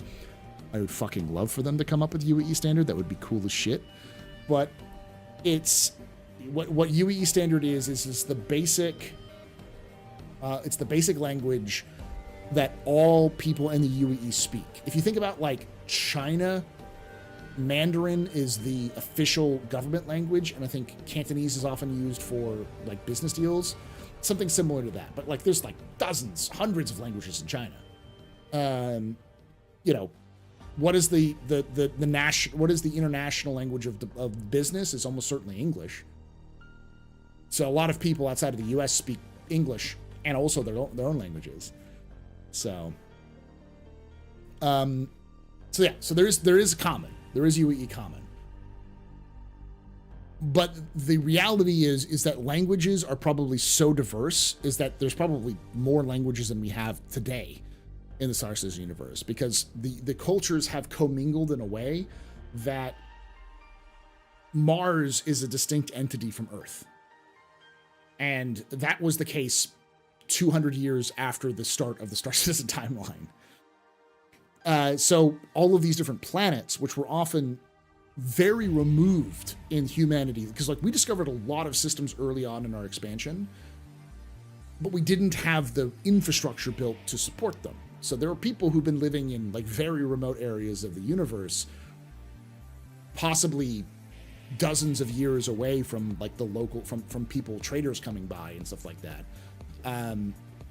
that probably formed their own unique cultures. And so there's unique cultures in every planet, and sometimes every landing zone has unique cultures. So not much of the original cultures exist outside of the probably Sol and Earth. And Earth itself is not the same planet that we have now. So question is, Gatak a cargo ship only company? Industrial ships. What are Earth landing zones? Beijing, London, and New York are the 3 zones. Oh, no, it was 4. It's also Moscow. So 4. Question, do you like the idea of primitive survival type tools and weapons and crafting to give players a castaway crash survival experience? Something like that would be nice. Modern spaceflight EDL stands for entry, descent, and landing. It might be. The planet is designated LV-426. Stay the hell away from it. In fact, nuke the entire planet from orbit. If the background tech is the holdup and the art teams have been doing their thing the entire time, we should see systems show up right after one another when server mission gets going. Not necessarily. A lot of those teams just are working on improvements to Stanton and also improvements to Pyro. So, like, those teams have literally been doing nothing. And if they have been doing something, it's been little things here and there. That's pretty much what we're at. Are we getting Zax? Not this year. No.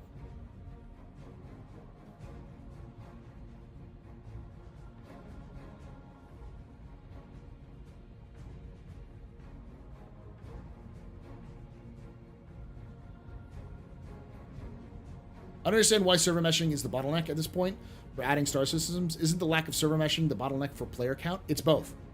So the reality is right now, Star Citizen, the Stanton system is at its limit. They're doing improvements to the engine and to the game all the time to be able to add more entities. But the issue is that the game can barely handle the number of entities that are spawned in the game already. So it needs the, what is it called? The replication layer technology to remove those entities from the gameplay server so the gameplay server can actually calculate the things it needs to calculate to make the game function. So if you have 100 players on a server and each of those 100 players is a different location, each of those locations have to be simulated in the server, and they also have to be saved to the replication layer. Currently, the replication layer is stored on the same game servers. So that means that the game has to calculate all of those things, which is one of the reasons why server FPS is garbage, because it's still on the server. It's still on the game server at the same time. So if you pull that away to its own replication layer and keep it off of the game server, it means that that information is being streamed to the game server, that it then tells everybody else where it is, which means that the game server doesn't actually have to store that data, which reduces the number of entities it has to look at and also store for later usage. That means that it can aggressively call locations if nobody's there, and that means that the entity count will go down rather than up. That will increase server performance, which should also allow for more players per server. That's also allows for them to have multiple systems, because now all of those assets that are unique, that are for those locations, can also be added to the game. just in a different server. Hopefully that makes sense. Some of it I'm still a little iffy on, so I'm sure someone's in the chat or in the comments below is going to be like, actually, Paul, but that's my best layman's approach to understanding the concept. Effectively, they got no memory, and they need more memory, and that's what a lot of this stuff is about. Oh, cool. So UE standard is just representation in English for us, but it's not actually, much like Star Wars. Exactly, yeah. So, like, that's what localization teams, like, yeah, you might hear it in Korean or, you know, French, but that's not what they're speaking. They're speaking standard. It's just, that's what you're hearing.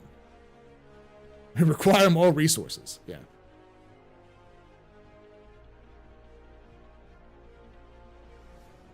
Question, were we able to ask Jared about his comment during CitizenCon when he teased his third system? No, I wasn't able to, no. I didn't hear what he said. I want to know who won the Pizza Wars in 2953. Is the New York Slice the winner, or does Chicago have a carve out in the galaxy? That's a good question. I think that's a question you need to ask CIG. Question, was the name of the station removed from Crew L2? What was the name of the station? I also have a shortage of memory, so you can relate, Iris. You found someone who explains how the huge separation of replication is, even before server meshing. So here's the secret. Replication layer is just server meshing. It is literally server meshing. The difference between server meshing and replication layer is fucking minimal. It's the same tech. That's why they said it was easier for them to do it, because they're actually networking servers when they do that. It's because you're streaming in the information from one server to another. That's what server meshing does already. That's the whole point. So, like, it's server meshing.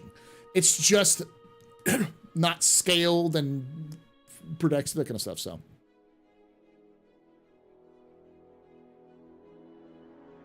yeah, it effectively just takes the replication layer server meshing is just takes it to a separate location. It takes it away from any of the other servers, and then the game servers can now be nested together in their own little server mesh.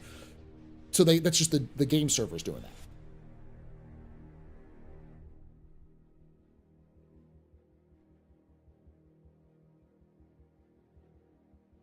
Yeah, it'll free up server resources so GIG can raise the player cap and further train server performance, which is why you need server meshing, so that you can take those servers and make them smaller. And if you can make those servers smaller, you can put more resources into those smaller servers. They can handle more stuff, which is why server meshing is important. It works for player count, but it also is important for just resources in general. And that's like they're tied hand in hand. The entities and player cap and multiple server and multiple systems are all tied into that same circle. Server meshing is so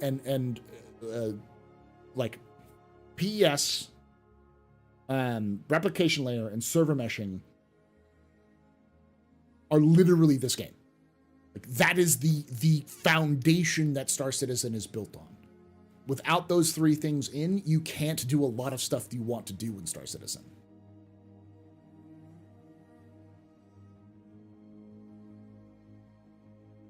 All CIG needs to do is download more RAM. Hey, 2010. Question, do you think there will be a place for heavy land vehicles in the verse? Something that hauls volatile cargo from place to place in some areas? Smuggler under the radar, would it work? Yeah. CIG just needs to make the gameplay for it. They could do it. Isn't replication layer testing coming in 3.22 on roadmap? I don't know if it's on the roadmap. It was originally supposed to be in 3.21 in the preview testing, and they would be added it after that, but it's hard to tell. I think CIG bit off a little bit more than they can chew. They got their eyes big and like, we can do all of these things for 3.22. But the one thing I will say that CIG has been very, very weasel word with, and again, if there's anybody in CIG in chat, please confirm or deny, they don't say that 3.22 is coming out in December or this year. They say it's coming out in Q4. It's been consistent. The Q4 patch is 3.22. This will come in 3.22, the Q4 patch. That is a consistent weasel word usage, which tells me that CIG does not think that 3.22 is coming out in December.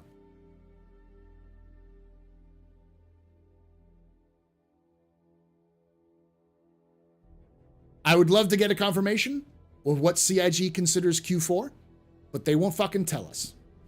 I can guarantee you that. All that CIG has to tell us is when do they count their Q4, because every company counts it differently. If CIG counts Q4 as February, then it's not coming this year.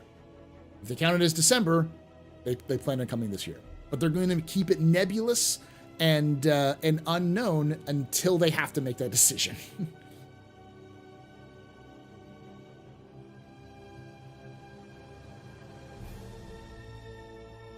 Fiscal year runs through January in most cases, so your argument holds weight.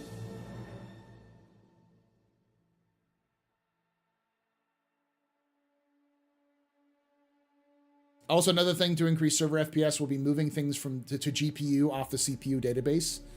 Off CPU for database. That's an engine thing, isn't it? Dragotalon? Dragotalon? Because I think there's also a lot of engine optimizations they can do, which they're doing, so.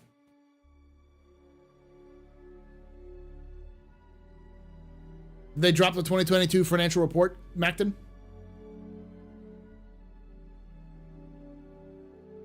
So, EA, for instance, considers Q4 March. So their Q4, your Q1 starts in April. So April through June is Q2, July through September is Q3, or no, April through June is Q1, June through September is Q2, and October through December is Q3.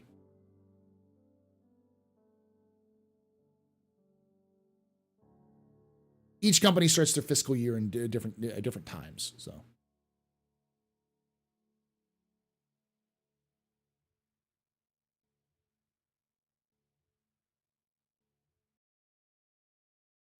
Yes, for the engine, but replication layer is CPU intensive from my understanding. I believe so, it is, but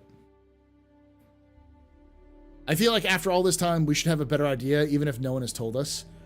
I mean, CIG consistently releases Q4 releases in February, January, February, so that would be, historically speaking, that's when I'd say they consider Q4, but.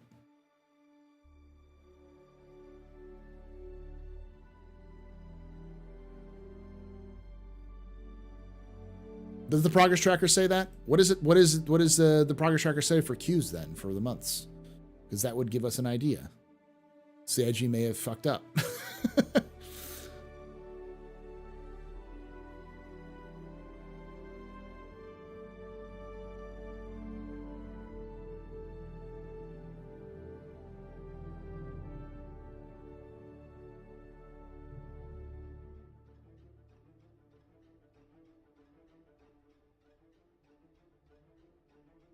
Okay, so they say October through November and December is fall under Q4. So CIG believes that Q4 ends in December. We'll see if they break another promise. I found there was something I was thinking about at work about CIG breaking promises as a joke. I thought I was funny, but I can't remember what it was. Oh, yeah. So at the end of last year's IAE stuff, it said Jax will return in 2023. Another promise broken, CIG. Another promise broken.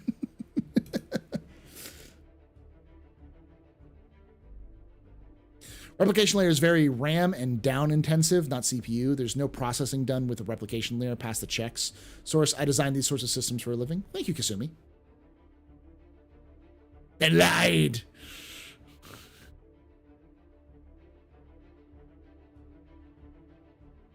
Oh, so Nightcob, CIG said that they want to get a bunch of stuff out for 3.22, which is coming in Q4. And I'm like, that's not going to make it this year. There's no way it's making it in Q4. Sounds like we'll get a half-baked patch dropped on around us on Christmas, like with like Home Alone traps. My guess is it'll be in PTU.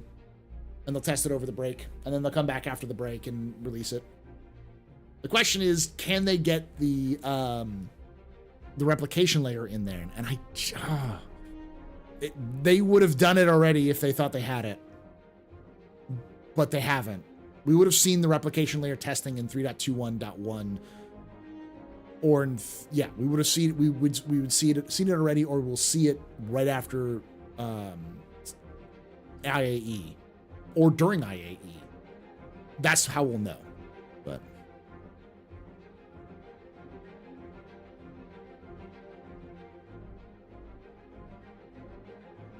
nice. I always wondered about the case of replication layer, though. I thought it was database. The database uses CPU. From what I gathered, it's something else.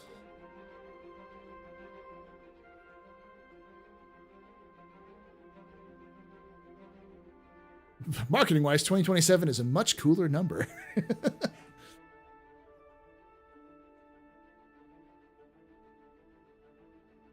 I'm pretty sure they said the replication layer would be in the second live preview build after Pyro's initial test. Yes, the problem is that Pyro's initial test ended on the 10th, and I think they were all hands on deck to get the IAE patch ready and good to go.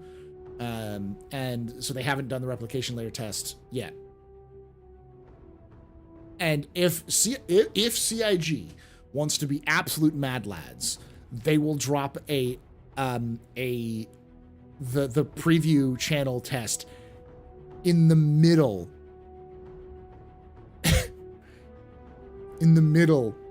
of IAE and 3.22 PTU in the middle of IAE. Fucking do it.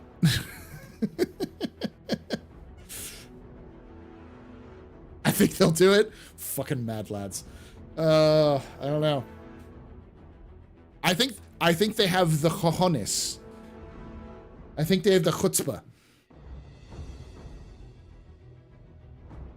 They have the gallantry. My most prized ship is my Arrow.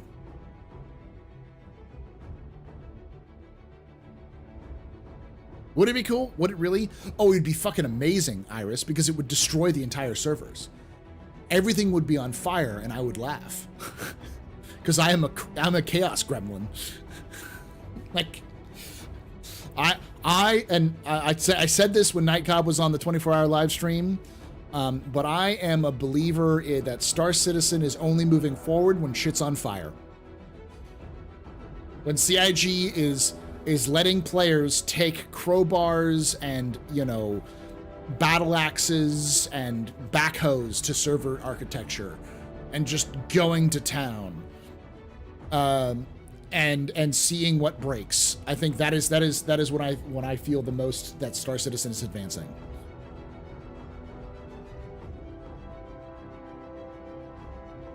Fuck off with the Redeemer shit. The reason why the Arrow is my most prized ship. Let me see if I can find it.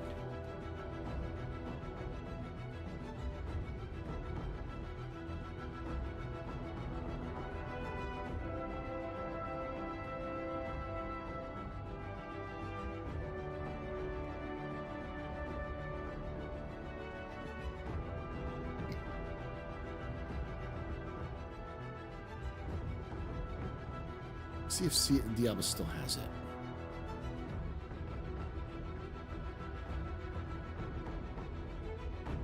It was a while ago, so I could understand if he doesn't. Oh, he does have it. Okay. So, there were better commercials than ours. 100%.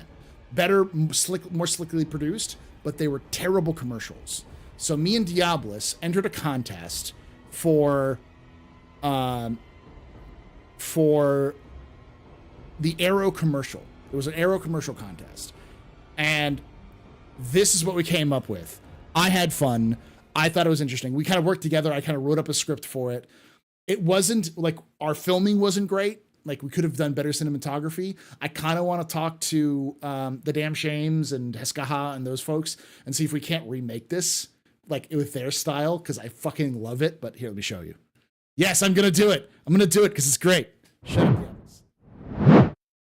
You have to see this. This is fantastic.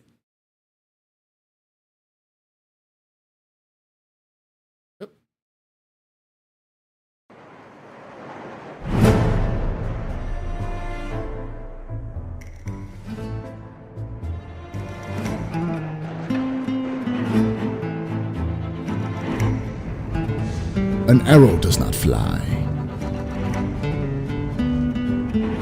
She dances with grace and poise.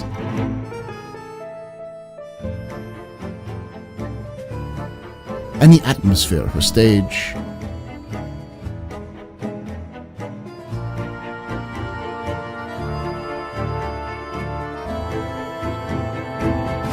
and the adversary, her partner.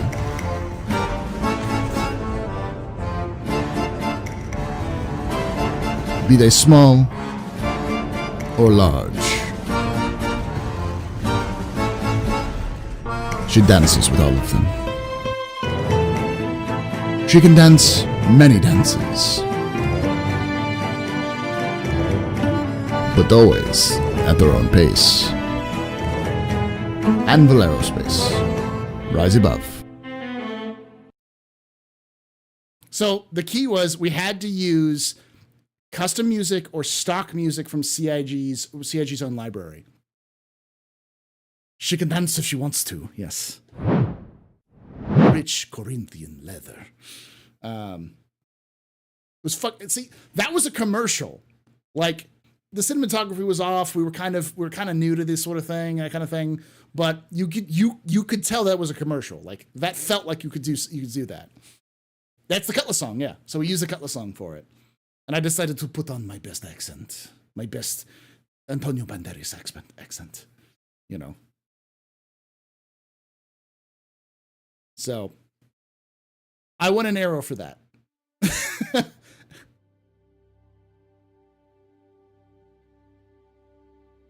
Oh, it was the max. Oh. Well, I just showed you something I didn't. I was like, oh, I know I have an arrow. I know I have an arrow. I have an arrow because CIG gave me an arrow because they wanted to put my beginner's guide to Star Citizen lore on their official like landing page for new players. There's a couple of different videos on there. Mine's still on there. And they gave me a arrow as compensation for using that on their website as an official source. So that's also, yeah. So my max or my arrow, because either that or because of that other one, which is pretty cool. That's why it's precious to me. I will not say the Redeemer is precious to me because it was not given to me. It was forced on me at knife point. I still have a gun to my head where if I get too cheeky, Sea Daddy's going to turn all of my ships into Redeemers.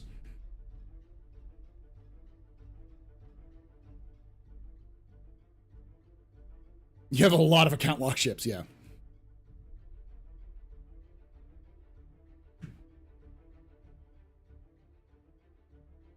I failed to see the problem.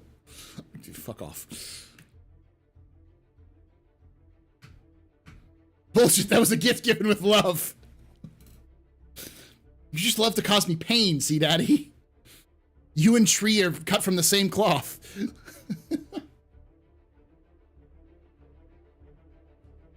So what you're telling me is that that's just the military way of giving you love.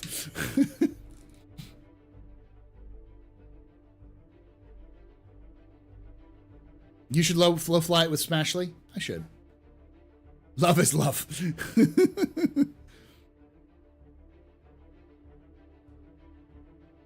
There are other ships more worthy of this kind of hate than the Redeemer. There may be, but they're not the one I hate.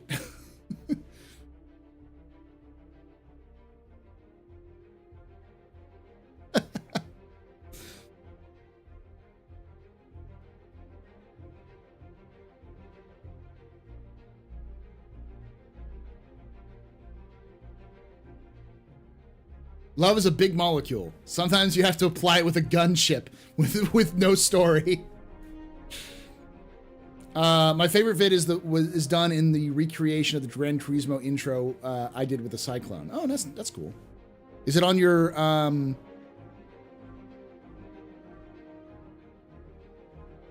YouTube?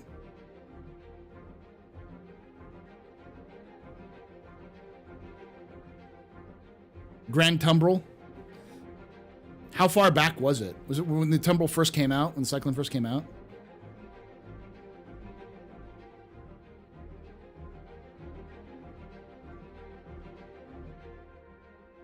Oh God, it was on Levski. Fuck, it was a long time ago. You want to go back into history? Chat, we're going to go back into some Star Citizen history here.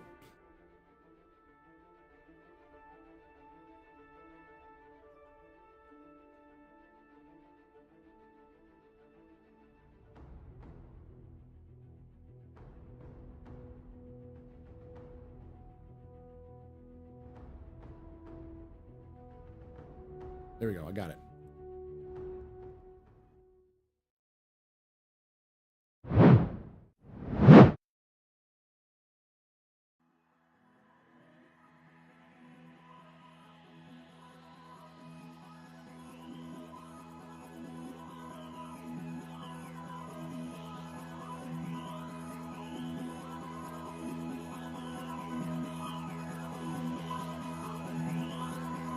God, this frame rate.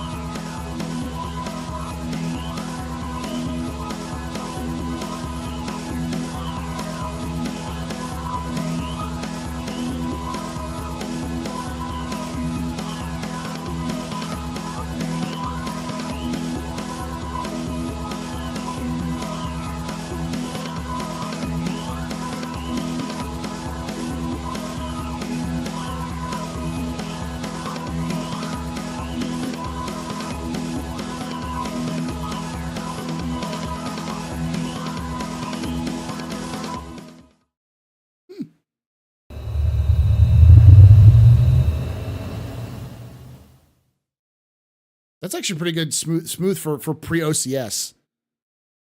So the pyro test so far has been pretty amazing. I love that thumbnail. Whoever this is, who this is. They probably have more subscribers than me. Oh no, slightly. 12K. Buzzcut Psycho. Gotta love it. All right. Moist Critical watched Squadron 42. Interesting.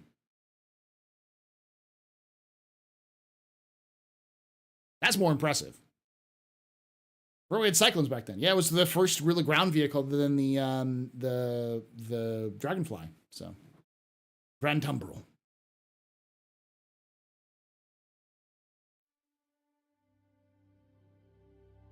No, I knew that. What's his name?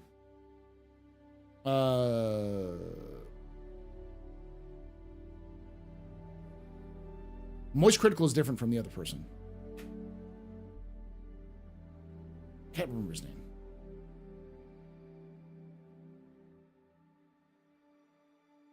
He made his name with WoW. Asmongold. Yeah. Noodle. Yeah, Asmund is not the same as Moist Critical. Moist Critical is far more famous, in my opinion, than Asmongold is. Like, he's like a meme. I don't think Asmund is much of a meme as Moist Critical is. Asmund... Moist Critical is like, he's the woo guy. I mean, come on. Moist Noodle. He's also famous.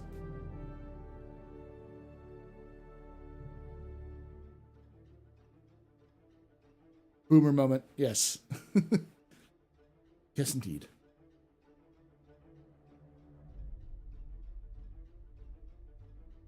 Nah, you're true. That's true. The PTV was the first one. The PTV was the first flyable vehicle.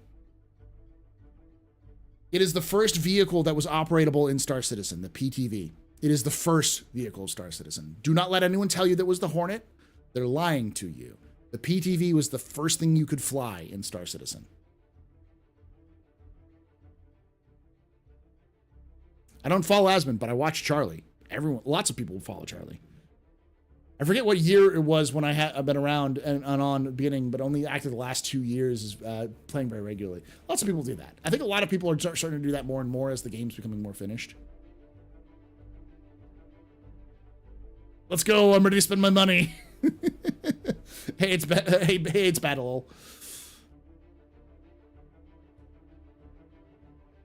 Moist Critical is built like a Roman statue. Yeah. All I remember from WoW content creators was the raid leader that went insane and known for more dots. We need more dots.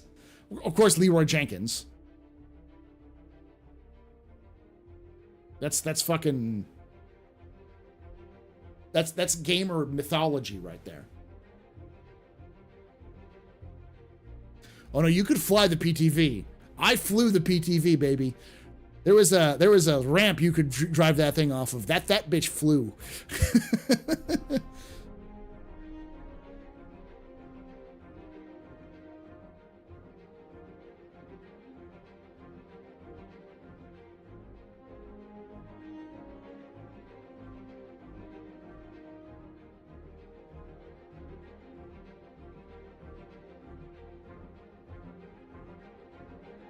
Nice, Dark Spike. Landings were a bit rough. Yeah, but you could fly it. I remember the internet before Charlie did the face reveal. I don't remember his content before the face reveal. I honestly first ran into his content because of the meme.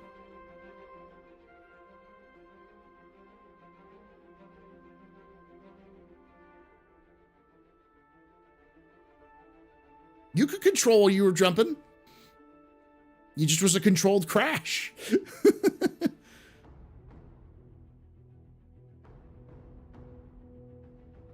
I remember the helmet video. I remember chanting helmet. So you've seen it probably, and especially in those sped up memes where they're doing comparisons of various random people. Like it'll be like, you know, the most intelligent insert fandom fan here, and it's the guy going on like a whiteboard, and then it's like the most least based member of this community, and it'd be like a kind of a skinny dude with like long brown hair going like by his desk, like, yeah. That's that guy. He's the guy who's doing the woo stuff. You've seen it in a meme. I guarantee you've seen him.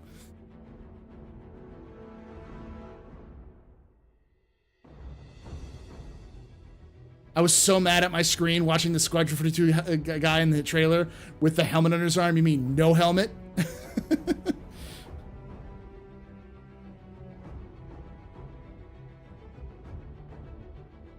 I feel like the new flight model is going to be more controlled crashing.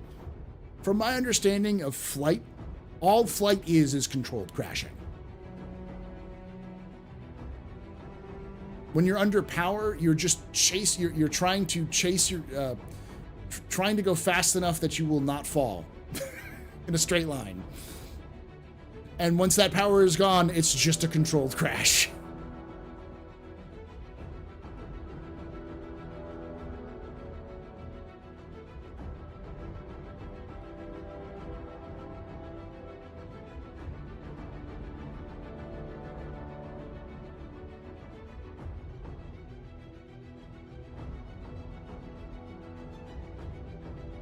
Don't worry, we're still flying half a ship.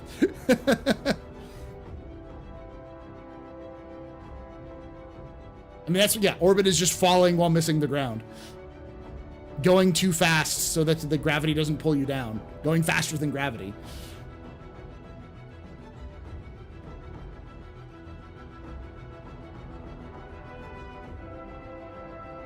Another happy landing. Flight is arresting the fall with power. Yeah.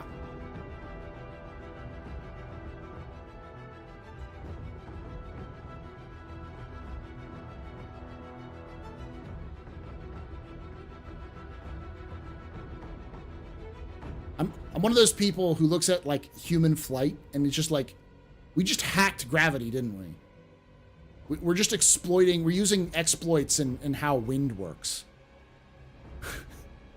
We just looked at wind and be like, we can fuck with this, and so we can stay up there for longer. We're just exploiting the fuck out of the natural systems to do what we want it to do.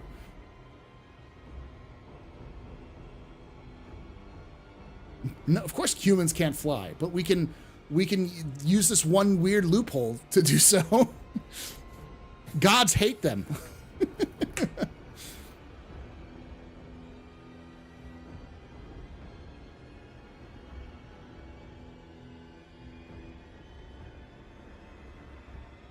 Yeah, human flight. We can fly. Technically. It's called lift. I know, but the way that lift works, if you explain it, sounds like an exploit.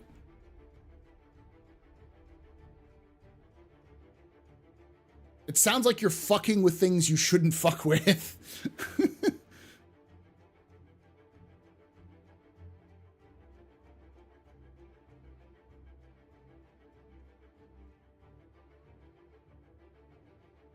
God, I hate this one weird trick. God hates this one weird trick.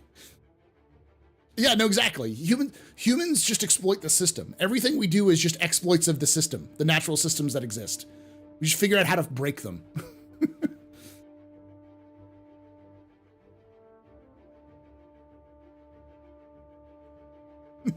Orville the Wilbur, dude, check out this cheat code.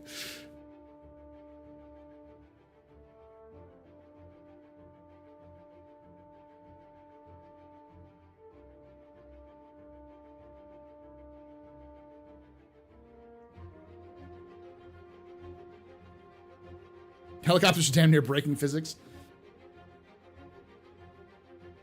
My favorite is if you take a high enough, a certain FPS cameras, and you like film helicopters. It looks like the blades aren't moving. I love that little kind of if you match the frames per second with the rotations of the helicopter, it just looks like it's hovering. It's so fucking cool. The shutter speed sync, yeah, that's what it is. Just helicopters don't fly, they beat the air into submission.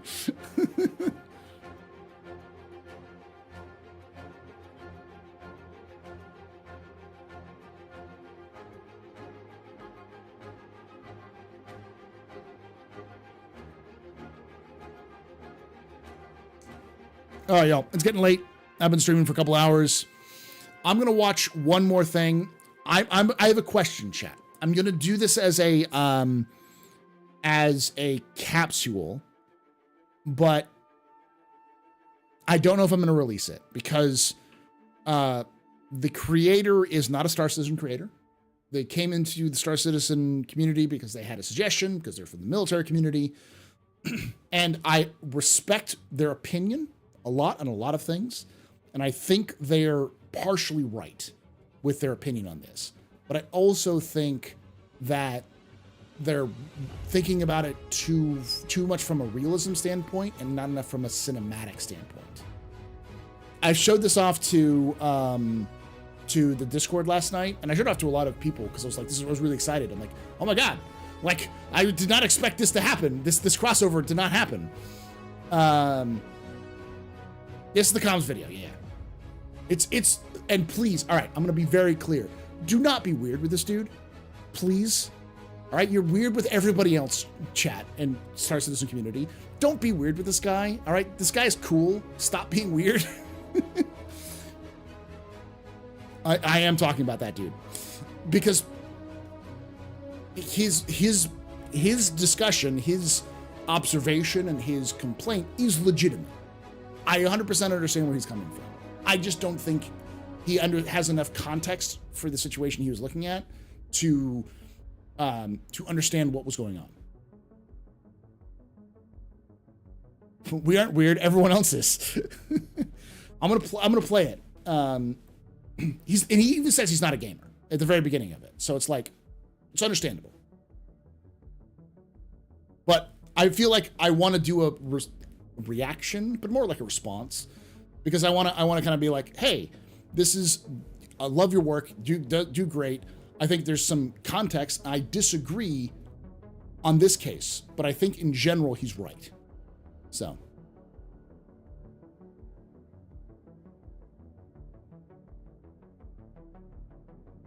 don't be weird, but the community learned it from watching you. I'm not weird. I'm just stuff. This isn't Mike's channel. It's not going to be, I'm not going to do it as like a straight reaction. I'm going to do the reaction and kind of discuss it. Then I'm going to watch the video, the actual video he's kind of responding to, and then to kind of like point out those facts. And then I'm going to kind of edit it a little together because I have some time. So.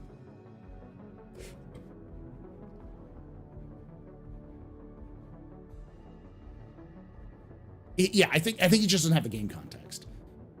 But he's right in the sense that a lot of that stuff is true.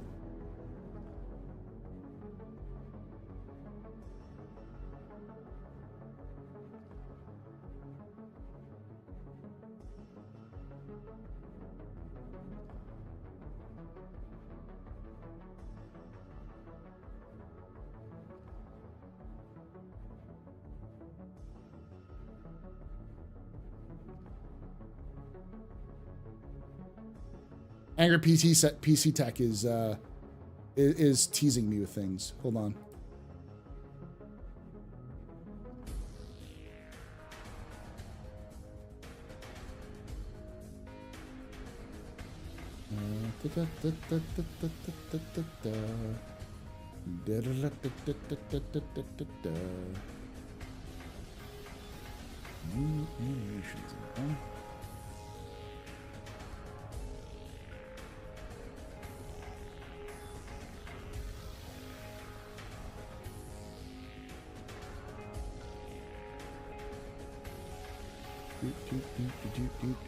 Where are you?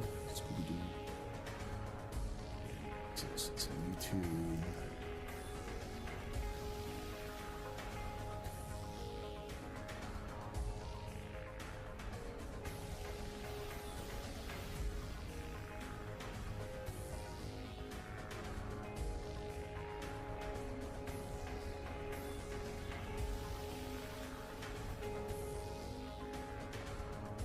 All right. I'm gonna use the restroom real quickly and I'll come right back. Weird as a nondescript. Gonna need a bulleted list of things to not do. Don't tell him he's wrong. Don't attack him for his opinion. And support him and subscribe to him because he's got a cool channel. He does a lot of cool shorts too. Hey, Captain Pants. I'll be right back and then we'll do this real quickly. I'm weird. I don't care if I buy JPEG starships and fly around the universe that's not finished. So weird. It's the least of my worries. I just mean being like discouraging him or being like, wow, these people are fucking awful. You know?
All right.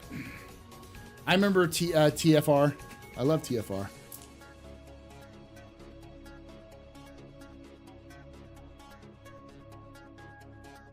I did know that the fun is on. The fun should be on.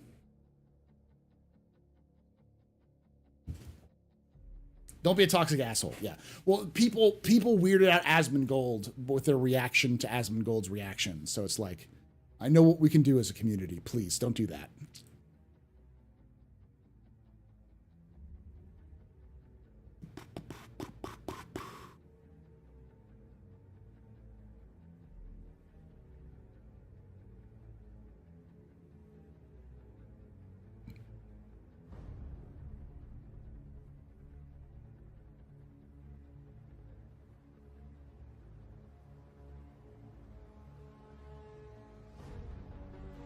Get out of the tank. No, you get out of the tank.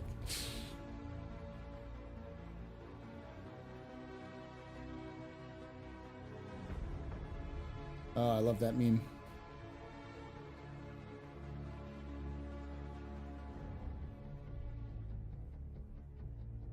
If you're I think this dude was in the military. I think he was an officer in the military. So if he was an officer in the military, just what you would say to an officer's face when you're not drunk. that sort of level of respect. Might have been enlisted. Okay. So I'm going to watch it once, and then I'll do a reaction to it, like, kind of cool down a little bit more. But we have a good idea. So this is his name is Ryan Macbeth. And he does a lot of military and also tech-related stuff. Because he's actually a tech person. He does when he's out of the service, and he did a lot of tech stuff in the outside of the military. He was an artilleryman, I want to say, an infantry and an artilleryman when he was in the U.S. Army. So he was an NCO. Okay, yeah. So yeah, he's a pretty well-known YouTuber. Does a lot of military stuff. Covers a lot of modern conflicts as well. So we'll just watch it real quick so you have an idea what he's talking about. How can we make the radio chatter in video games better? Just today, a video popped up on my YouTube feed for a video game called Squadron 42, which I guess is like a single-player space combat game set in the Star Citizen universe. And I was curious, so I clicked on the video link and I heard this. Archangel 6, come in. Go for 6. I'm getting a faint contact on bearing 287. You picking that up? Yeah, got it. Scanning now. Not in the capsule yet. Just giving you an idea, chat. Commercial vessel out of Vega 3. Reminded them that civilian traffic is restricted under lockdown. Copy that. Now, I don't consider myself a gamer, but I've been around video games enough to know that something always seems off about the way people talk on the radio. Now, I served as an infantryman for 20 years, so I know what people are supposed to sound like on the radio, and this isn't it. So, in this video, I'm going to analyze what's wrong. I'm going to give you an example of it done right. Then I'm going to show you a real-world example, and I'm going to show you how it can be improved. So if you're a game developer, take note. So let's go over the audio again, this time with subtitles. Archangel 6, come in. Go for 6. I'm getting a faint contact on bearing 287. You picking that up? Yeah, got it. Scanning now.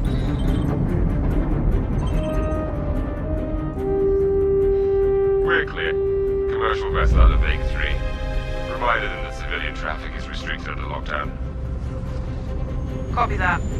Okay, I'm not exactly sure what is going on, but my guess is that these two birds are out on patrol. They see a civilian vessel and it's normal, and the guy says something kind of weird like, provided that the civilian traffic is restricted and locked down. Now, I don't know what is locked down or why this particular civilian traffic is allowed, but that's not important.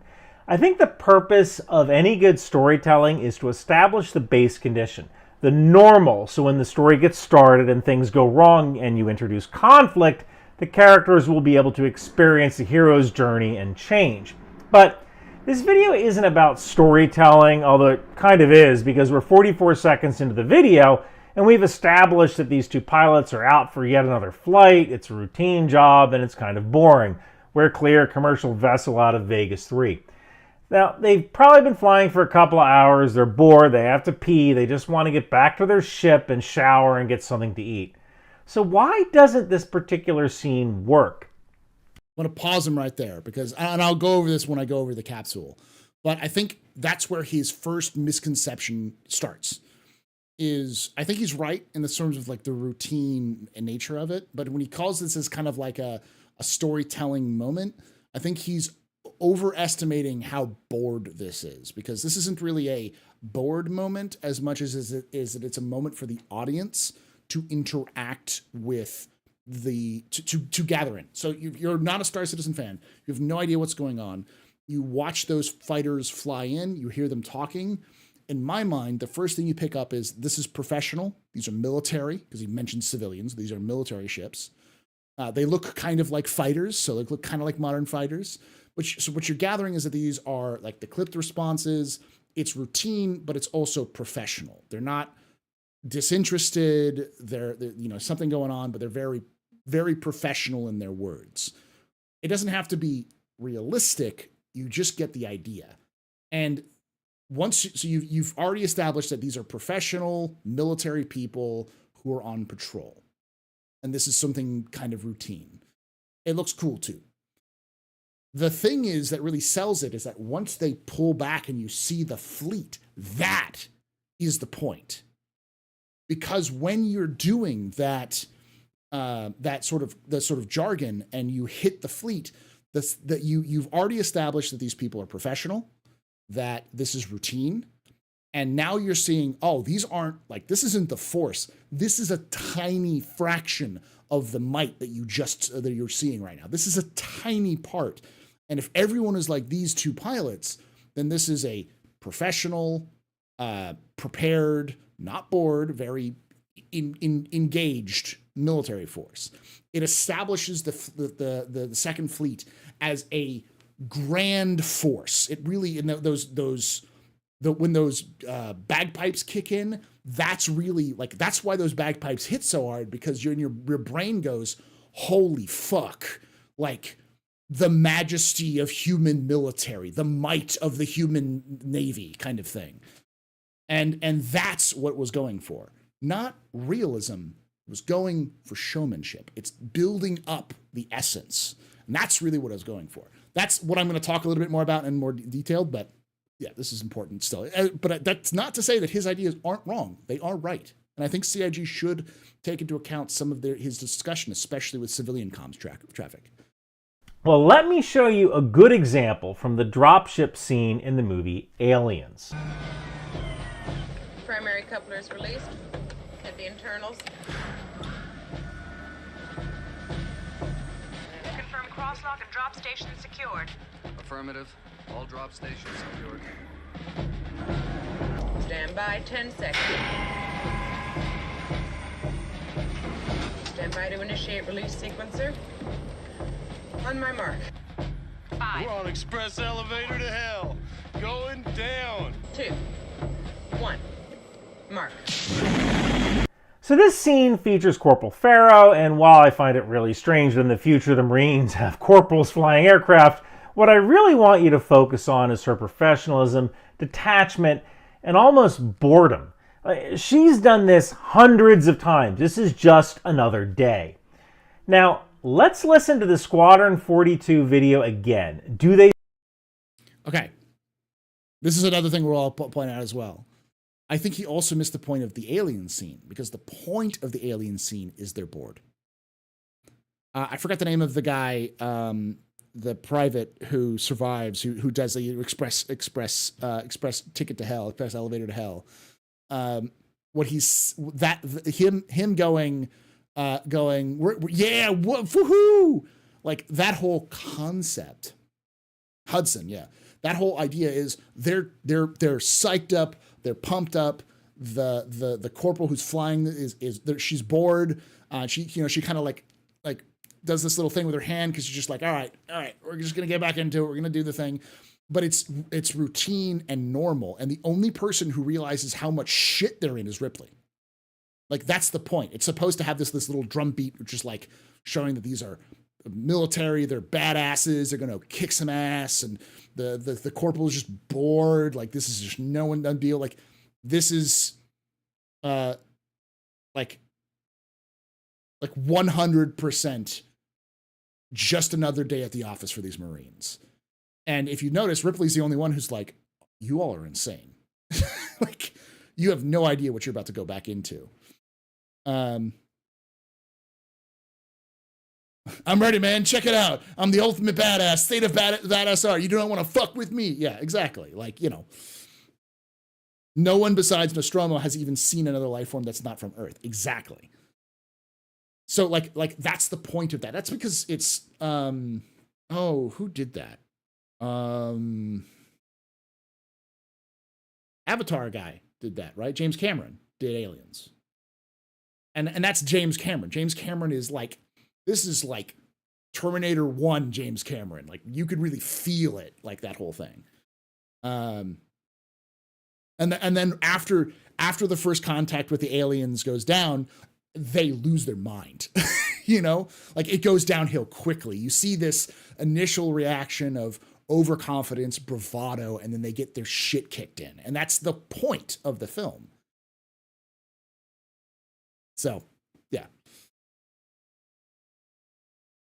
They sound genuinely bored.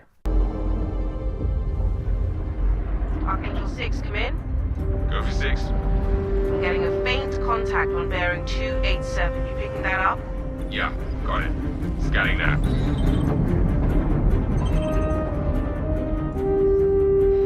We're clear. Commercial vessel out of Vega 3. Reminder that civilian traffic is restricted under lockdown.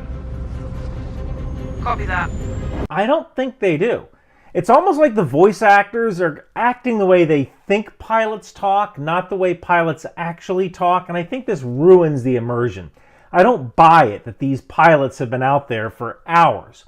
Now, the other thing that you can see in the video from Aliens is Corporal Farrow pausing to manipulate equipment. Primary couplers released. At the internals. As I'm watching this, I'm immersed. It really looks like you have a pilot doing other things but also trying to communicate, so you have these competing priorities. If you've ever listened to the way pilots talk, they have this kind of clipped way of speaking. It's a very structured cadence, but they also seem to be somewhat detached. And it's probably because they're doing other things while they're talking. Let me show you an example from how to talk to air traffic control from the YouTube channel Fly with the Guys. Deer Valley Ground, Cessna 75600, Romeo 8 requesting taxi, northwest departure with Echo. Now it's clear and concise, but it also sounds like the guy is doing other things. He's scanning the area as he's taxiing. So I think the key here is to have the voice actors perform other tasks while they read their lines. It could be as simple as the actors flipping switches that light up randomly in the booth, and they have to speak while doing something else. So let me try re-recording the dialogue while opening and closing the tips of ballpoint pens while I'm doing this in sequence. So let's give this a shot. Archangel 6, come in. Go for 6. I'm getting a faint contact on bearing 287. You picking that up? Yeah, got it. Scanning now.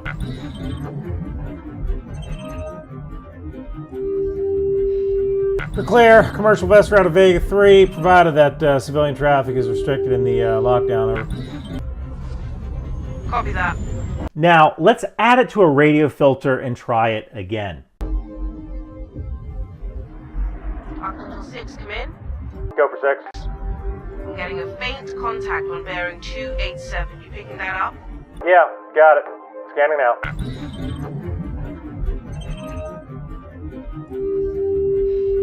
We're clear. Commercial vessel out of Vega 3, provided that civilian traffic is restricted in the lockdown. Over.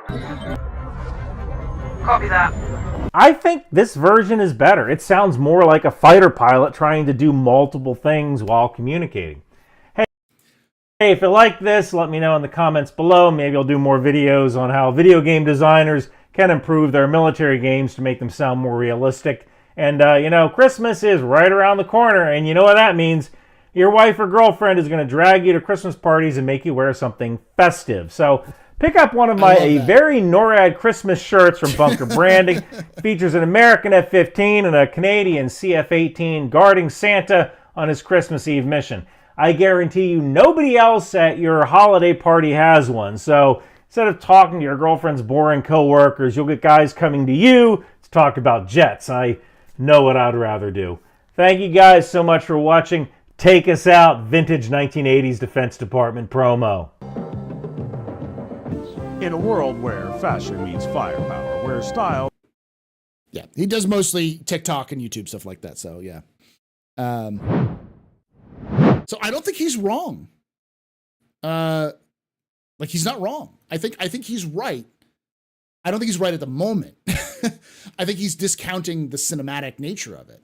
But I do think that he's right in that there is a cadence and a clip to how pilots and even astronauts speak. And I could be wrong. Anybody who's a professional comms people can tell me I'm wrong or not. In fact, the first perfect person to talk to about this is Nighthawk. Nighthawk was an ATC in the Army. So he was ATC for helicopters in the Army. So he's the perfect person to kind of talk to. But anyone who's been in military comms can get that kind of idea. You cut off the Abrams ad? I'll watch it. Becomes strategy. It's time to gear up for the ultimate mission with Bucker Branding. Introducing the Rock Out With Your Chalk Out t-shirt, a tribute to the fearless air cavalry. Feel the adrenaline rush as you don the pride of the skies. For those of you who dare from the air, precision and power unite when you think outside the bomb. And don't miss our Live, Laugh, Launch t-shirts for Patriot and HIMARS, because sometimes defending freedom means bringing the thunder. Finally, for the true defender of the seas, we present Department of the Boat People. Sail with honor and show your allegiance to the world's mightiest maritime force. With these shirts, hoodies, and stickers, along with the tow missile, landmines, and drone warfare. These aren't just shirts, they're statements. They're your way of saying I stand for strength, unity, and style. Get yours at Bucker Branding today. All right, you got the idea. Live, Life, Launch, yeah. I think I had more time on Blue Forest tracker GPS than the radio. Yeah, he's not wrong. He did miss the YouTube subtitles mistake. I think he did as well, yeah. The problem is he's right. Realistic comms are very boring, like ASMR-esque, Cure for Insomnia, and boring and persistent. You're right. But the thing is that the reason why pilots have to speak like that, and again, I could be wrong about this, is you want to be clear. You want people to hear you. You do not want to garble words, and so you have to speak at a certain cadence because the radio sucks. Like, radio is not a very good means of communication. It's easily disrupted. It's hard. It's often hard to kind of pick up what people are saying. It's very important to get what you need to get to the location, which is the reason why radio jargon and abbreviations exist, because they're designed to shorten what you have to say to just a few letters or a very easily heard phrase to make it easier for people. Over, out, those kind of things.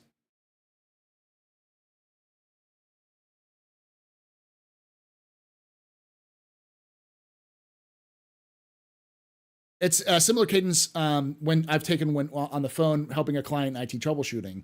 The whole walkthrough I'm doing, explaining the issue. Yeah. Repetition can kill you. Yeah. Speaking repeating yourself too much can cause problems. Yeah. The radio sucks component is true for the civilian side using amplitude modulated band. Military side uses UHF, ultra high frequency, an extremely clear band, very clear communications. I've worked on fighter radio systems. They were not always clear. From what I've heard in audio that's been recorded from battlefield radios, it sounds pretty garbled, though I could be wrong. Cadence is important in radio communications because it sets a pattern between the operators. If the cadence isn't set up, you can step over each other. Yeah, that too.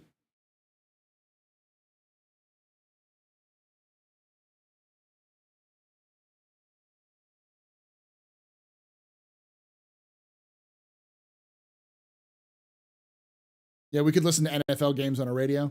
Nice. So, do you think it's too off to do that? I want to do it just because I think it'd be a good kind of like little one-off, because I also want to hear more people talk about it. So the idea is I'll respond to it a little bit like that, and then I'll bring up the actual trailer and explain to show the context of the whole thing, and then show how he's not wrong. And I think that CIG's audio teams could use a little bit of could use some of his ideas for Star Citizen comms, for comms you would hear between ATCs and players and other NPCs. So I don't think it's that far from reasonable, but I think you could add that in there as good background noise as well. The thematic purpose of the scene, Yeah. Do it. I'd watch it. You'd watch it. You were going to watch it now. So what it sounded like to me is they wanted, they were trying, what they were to reveal level of encryption on the military radio and in real life, depending upon the encryption being used, what you're going through, there could be some sort of sound distortions like that. If it's unusual. From an aircraft side of things, UHF radio is very clear for most of the time, unless it's a fault of heavy jamming. Yeah. It's not really a react. It's more of a yes and to provide better explanation to help with feedback. That's why it's not really a react. I'm going to watch him so that people get the context of what I'm watching, but yeah. And then I'm going to kind of put some stuff in there as well. But I'm going to cut it up a little bit of that. I think the con side is higher than the pro side from anything CIG from anything CIG will be paying attention to. What do you mean by that, Hazeltine? Hazeltine?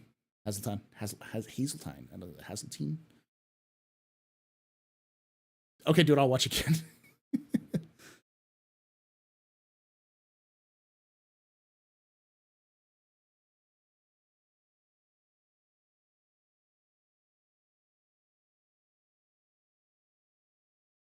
CIG needs to listen to him and people like him. I agree. Your thoughts on this may help get his message to the light. Yeah.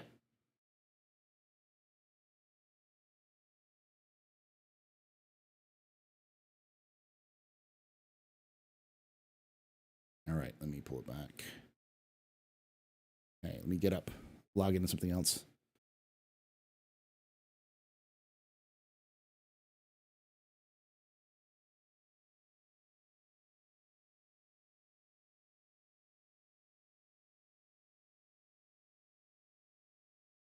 Do.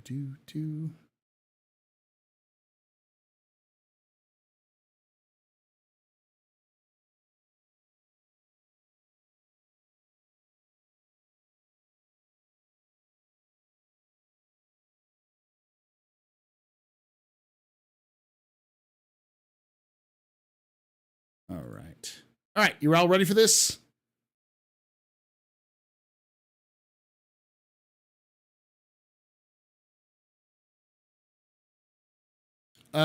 Perceived slight on this guy, on this guy's part. What you mean, like me saying that he's wrong? I don't know. From what I understand about Ryan Macbeth is that he probably wouldn't take this as an insult. It's more of a, I'm trying to clarify so that because he doesn't have all of the information. I'm just giving him more information and my own interpretation of the scene. We don't have to agree on it, which is fine. But I do think his point of how things work, which is he's doing this, you know.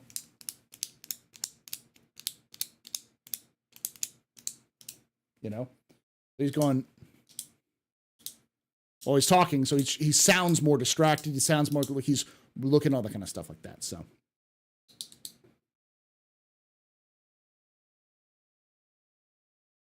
Microcapsule, yeah. So, all right. I'm not going to turn the music on because I'm going to add the music to this after the fact. So, because I'm going to have to be fumbling around and editing a little bit of this. So, y'all ready for this? All right.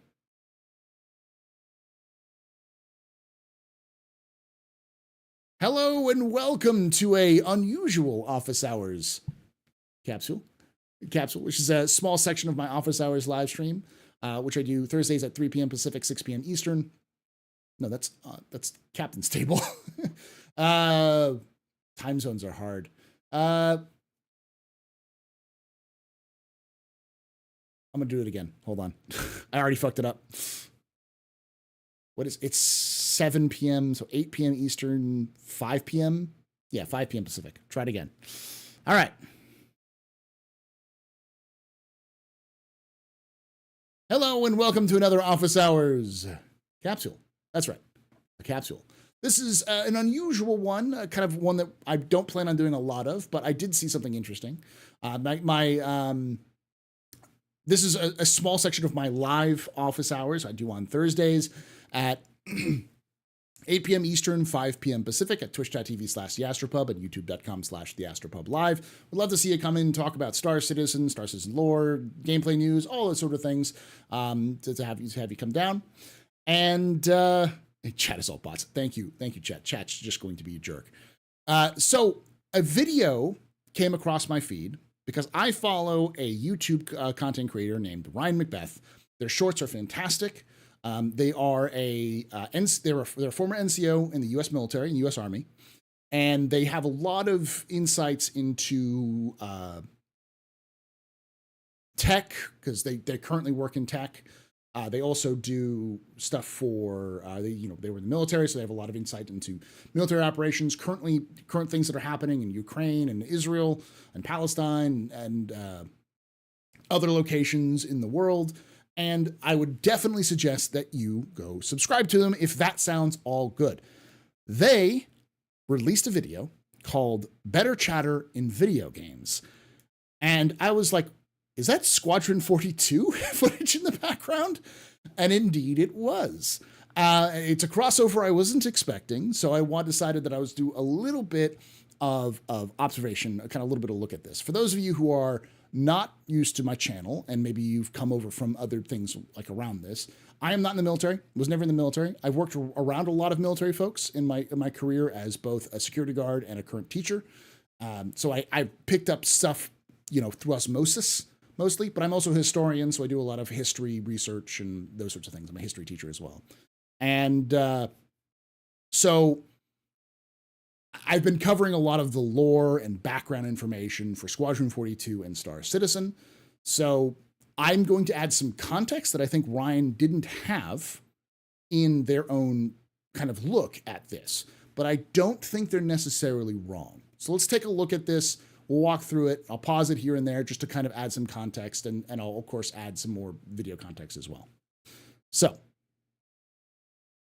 how can we make the radio chatter in video games better? Just today, a video popped up on my YouTube feed for a video game called Squadron 42, which I guess is like a single-player space combat game set in the Star Citizen universe. And I was curious, so I clicked on the video link and I heard this. Archangel 6, come in. Go for 6. I'm getting a faint contact on bearing 287. You picking that up? Yeah, got it. Scanning now.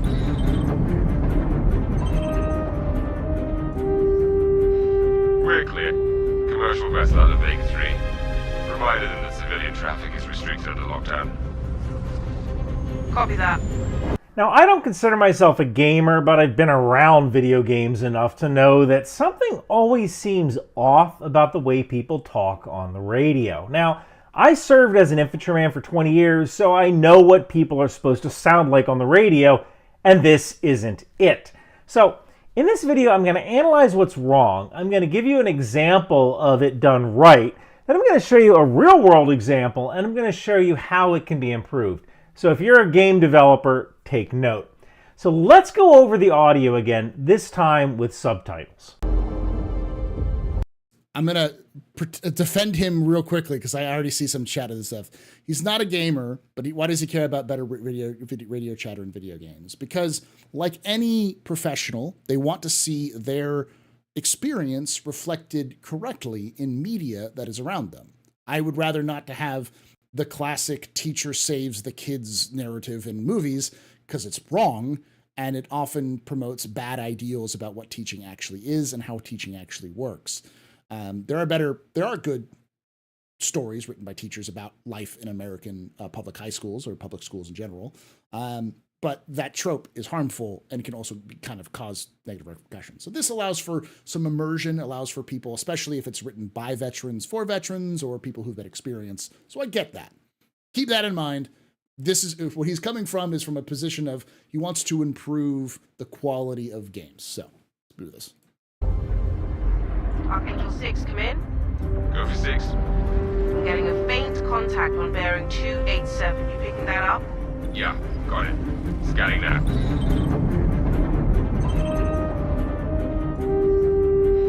We're clear. Commercial vessel out of Vega 3. Reminder that civilian traffic is restricted under lockdown. Copy that.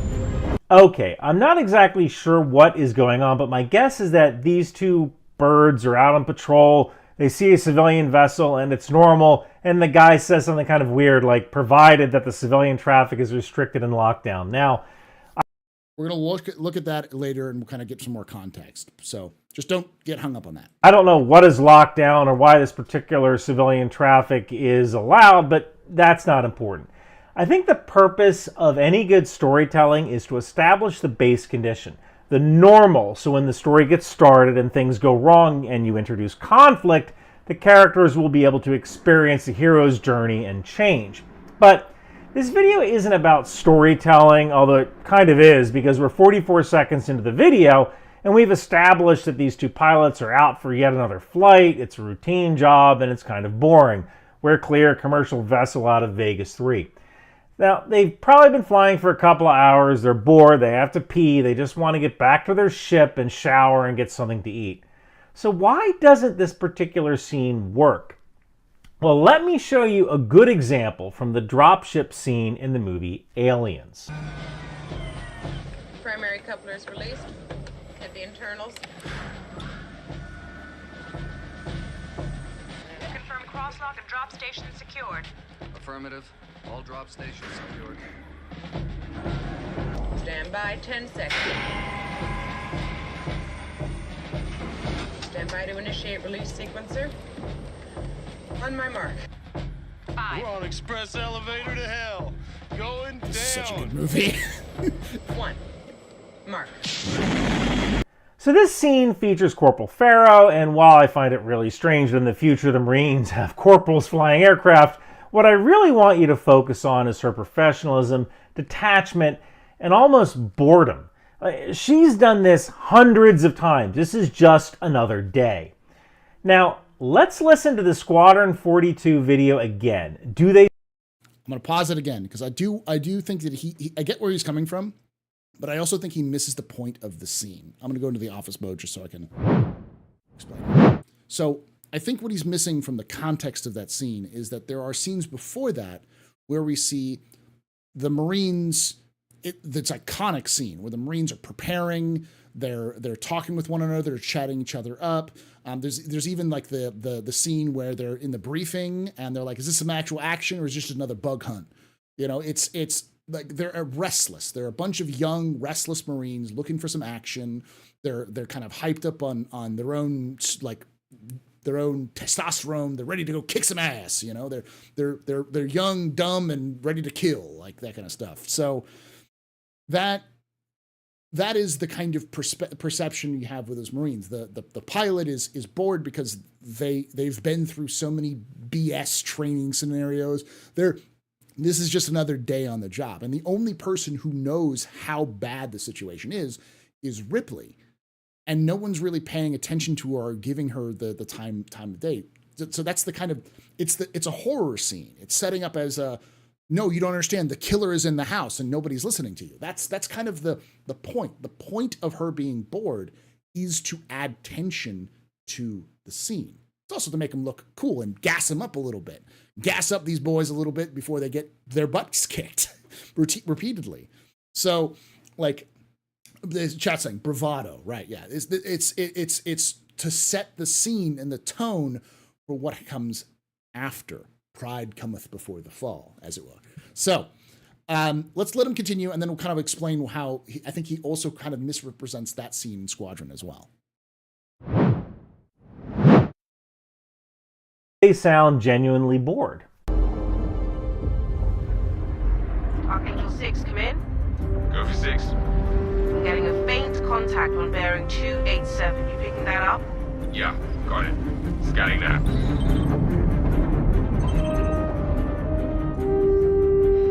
We're clear. Commercial vessel out of Vegas 3. Reminder that civilian traffic is restricted under lockdown. Copy that. I don't think they do. It's almost like the voice actors are acting the way they think pilots talk, not the way pilots actually talk, and I think this ruins the immersion. I don't buy it that these pilots have been out there for hours. Now, the other thing that you can see in the video from Aliens is Corporal Pharaoh pausing to manipulate equipment. Primary couplers released. Hit the internals. As I'm watching this, I'm immersed. It really looks like you have a pilot doing other things but also trying to communicate, so you have these competing priorities. If you've ever listened to the way pilots talk, they have this kind of clipped way of speaking. It's a very I'm going to pause him right here because he's going to get into the point where I think is good, but I want to kind of have us watch through the scene, and I'll explain why I think he's kind of missing the mark, because he also talks about how this is about storytelling and pacing, and I agree, but I think he's a little bit off the mark in this one. So I pulled up this.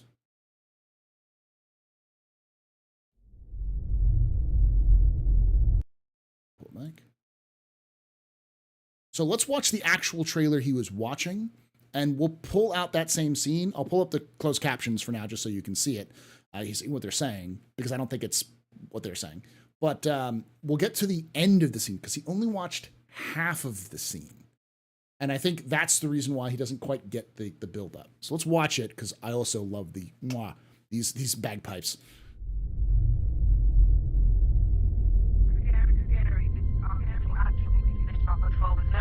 That is not what I wanted. Why is it in another language? I'm going to turn that off then. Live television. Live streaming, y'all.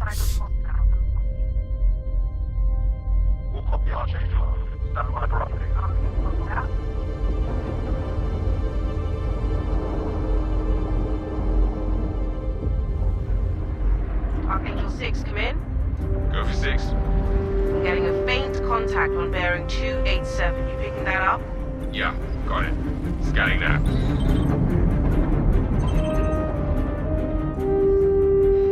We're clear. Commercial vessel out of Vega 3. Reminder that civilian traffic is restricted under lockdown. Copy that.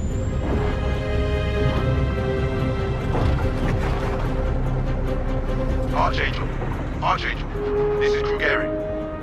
Come back, Krugeri. Redirect to sector 7 Bravo Echo for immediate tasking. Copy that. On our way.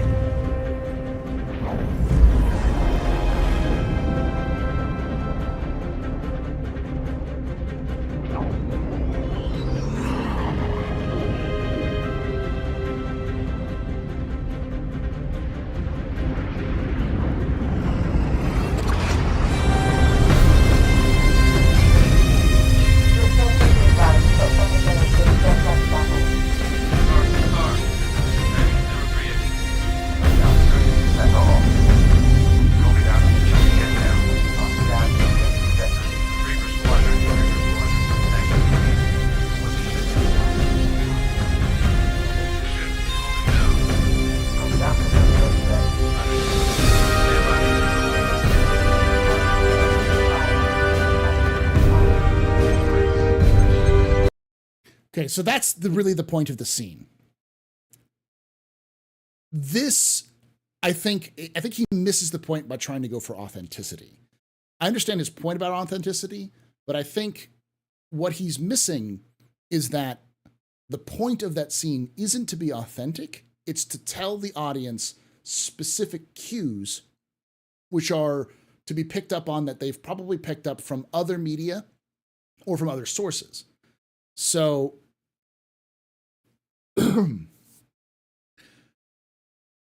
that point right here, the very beginning, and reverse back to here.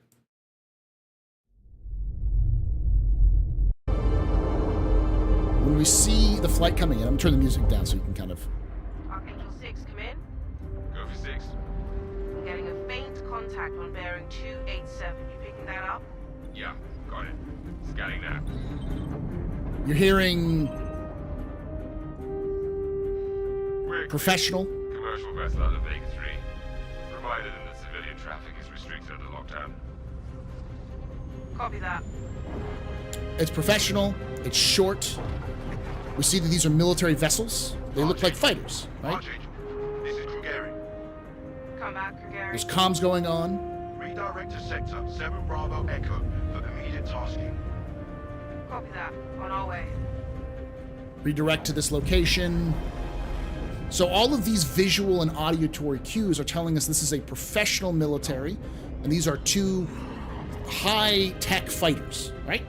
That's what the visual language of storytelling is telling us. They're slowly flying, they're redirecting, and then we see the fleet. So if this is professional military, And this is the fleet. The music is swelling. We see this large swath of these massive ships, which dwarf these tiny fighters coming in. What we're seeing is the power, the might of human space navy, right? This and the audio is still playing in the background. You can hear it underneath the music. The chatter goes up. More voices are coming in. So you're seeing just the volume of people who are involved in this scene.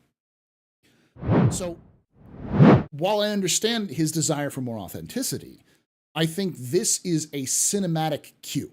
It's designed to set up the scene where we feel not only is this group professional and modern and engaged, that they're massive, that this fleet is huge, it's powerful, it's strong, similar to seeing these badass Marines and aliens training with their giant guns and they're talking it up and all chit-chatting and all kind of stuff. It's the same sort of thing where you're seeing this buildup of this force. In this case, they're professional, they're modern, they're futuristic space navy.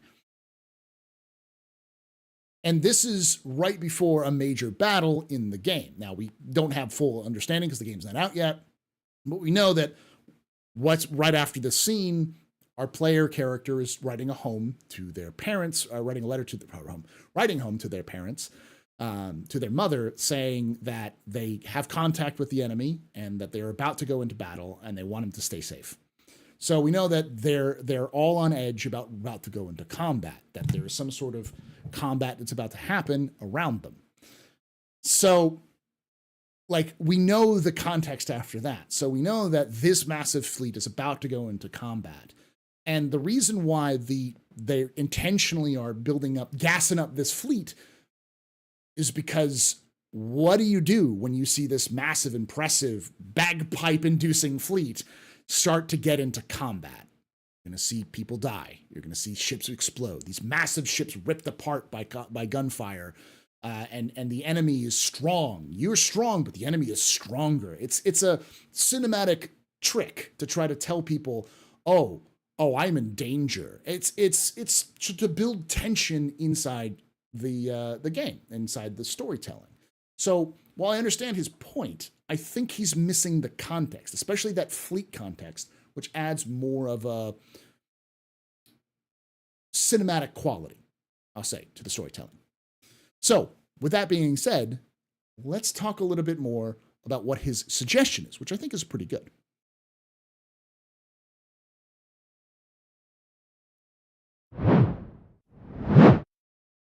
Structured cadence, but they also seem to be somewhat detached. And it's probably because they're doing other things while they're talking. Let me show you an example from how to talk to air traffic control from the YouTube channel Fly with the Guys. Deer Valley Ground, Cessna 75600, Romeo 8, requesting taxi, northwest departure with Echo. Now it's clear and concise, but it also sounds like the guy is doing other things. He's scanning the area as he's taxiing. So I think the key here is to have the voice actors perform other tasks while they read their lines. It could be as simple as the actors flipping switches that light up randomly in the booth, and they have to speak while doing something else. So let me try re-recording the dialogue while opening and closing the tips of ballpoint pens while I'm doing this in sequence. So let's give this a shot.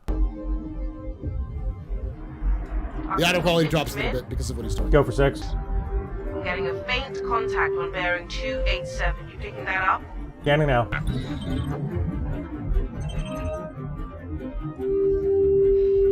We're clear. Commercial vessel route to Vega 3, provided that civilian traffic is restricted in the lockdown. Over. Copy that.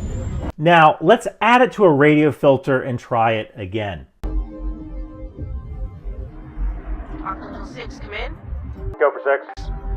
I'm getting a faint contact on bearing 287. You picking that up? Yeah, got it.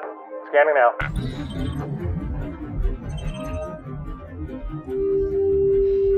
We're clear. Commercial vessel route to Vega 3, provided that civilian traffic is restricted in the lockdown. Over. Copy that. I think this version is better. It sounds more like a fighter pilot trying to do multiple things while communicating. Hey, if you like this, let me know in the comments below. Maybe I'll do more videos on how video game designers can improve their military games to make them sound more realistic. And, you know, Christmas is right around the corner. And he's going to show his thing. You should, though. His brand is actually pretty cool. It's called bunkerbranding.com. Go check it out. They've got some pretty cool merch there, so check that out as well. So, that whole aspect, I think he's right. And I think it's something that maybe other game developers can take away, not just Star Citizen. But I think he's right in that more realistic approach does actually add to the experience, but I don't think he's right for Squadron. I think that would be a great approach for comms chatter in a local area around, say, a station in Star Citizen, or background chatter that you might hear as you're walking around other locations. The point of those scenes and those lines in Squadron are more to, again, gas up, like kind of really show in this sweeping motion of this huge fleet and how powerful humanity is, which is the pride cometh before the fall, as I said before, like this sort of brief moment. But he's not wrong. And I think that there are other developers who could learn a little bit from that, because I think that's a good point, is that sometimes you need that little authenticity to add to the immersion. Because we've all heard pilots talking to ATCs in videos, or in possibly even in NASA. Here's a good example of NASA communications. Hold on.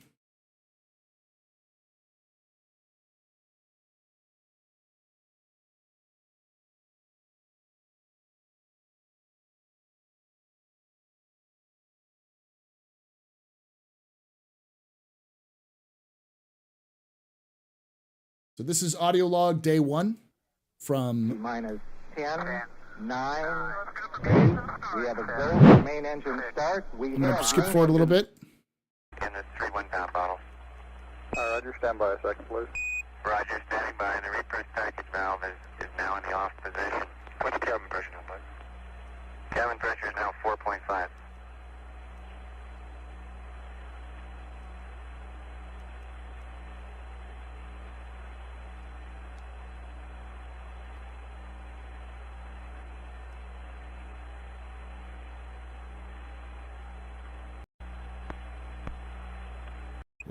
A haze that's going by toward our minus X direction,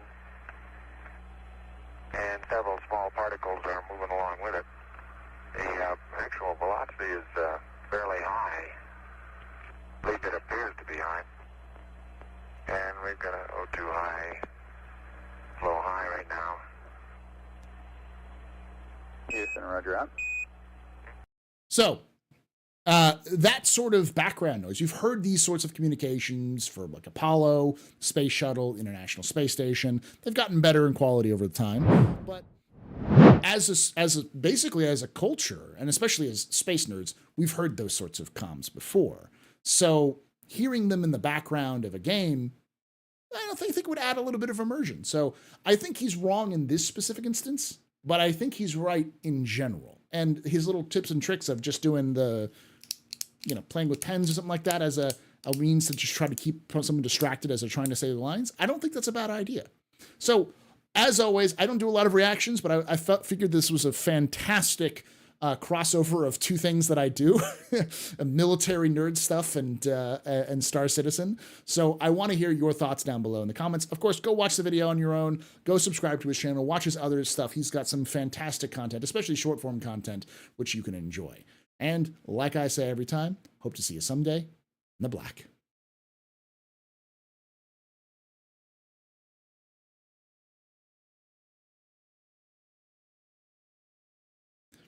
So that's about 25 minutes. I'll probably have to cut that down a little bit more, but what do you think, chat? That's not very clipped. That's true. That part wasn't very clipped, but some of the other parts were. He's more responding back to he's reporting back to mission control.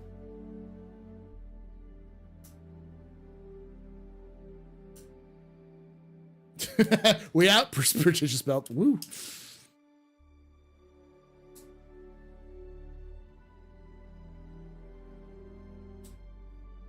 That's what I was thinking too. The tense scene, when you know more context, the boring cadence he's talking would have done more to detract from the cinematic experience than add to it. 100%.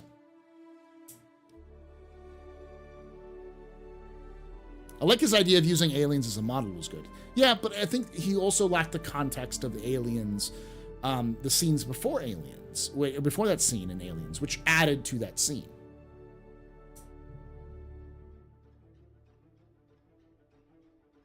This is a fundamental trope in storytelling called trumping. You build a backstory or legends to a faction or character, then you destroyed that faction or character with your antagonist. Yeah, it's Worf syndrome in Star Trek is the term, because they use Worf as the big bad of like he's the strong Klingon character. He's a strong warrior, but he gets his ass kicked by every monster of the week. So they overused that trope. This became a cliche. But that was the same concept.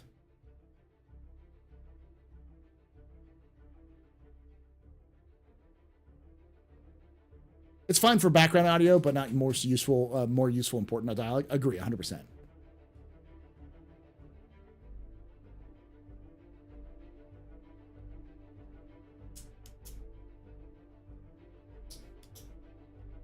He has a good point, but that scene has more than just the chatter. Yeah. I remain indifferent.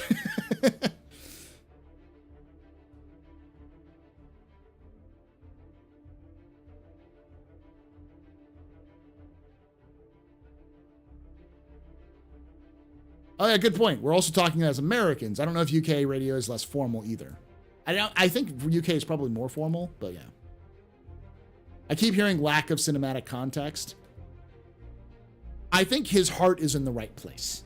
His heart is in the right place because his heart is trying to break the tropes. He's trying to effectively insert a trope into storytelling, which is to make radio communications more realistic.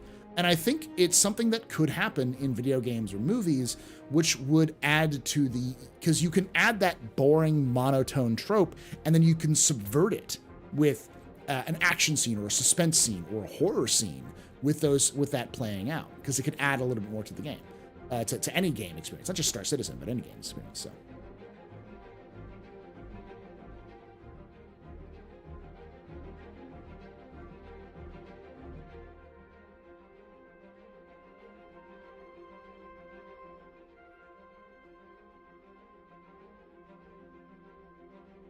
You miss Salty Mike? Salty Mike still streams?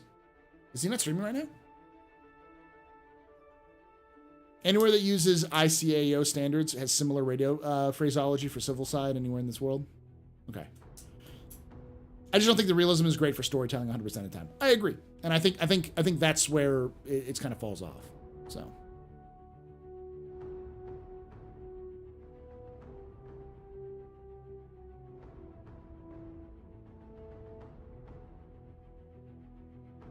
Also, the pilots may be a bit more excited as they're using video and radio. In Squadron 42 and Star Citizen, they would be using video comms. So that is true. I didn't know if he was on break, though, Aimless, because I know a lot of people are on break before. They took a couple days off so they can rest before IAE hits.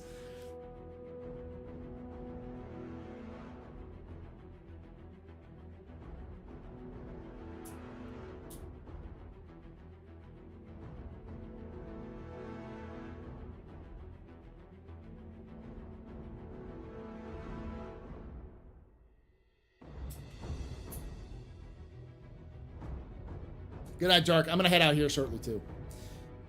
Yeah, though, even though given the given version may be more realistic, even though, his sounded a lot more boring and not that engaging. That's another thing to put into a case. There are two different things. When you're in radio, you're trying to communicate clearly, and when you're doing kind of a cinematic thing, the clearness is optional. So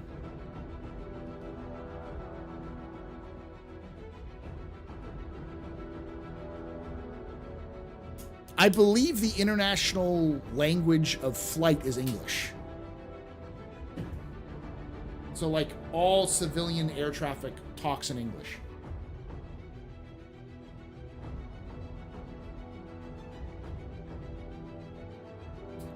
I may be wrong on that part.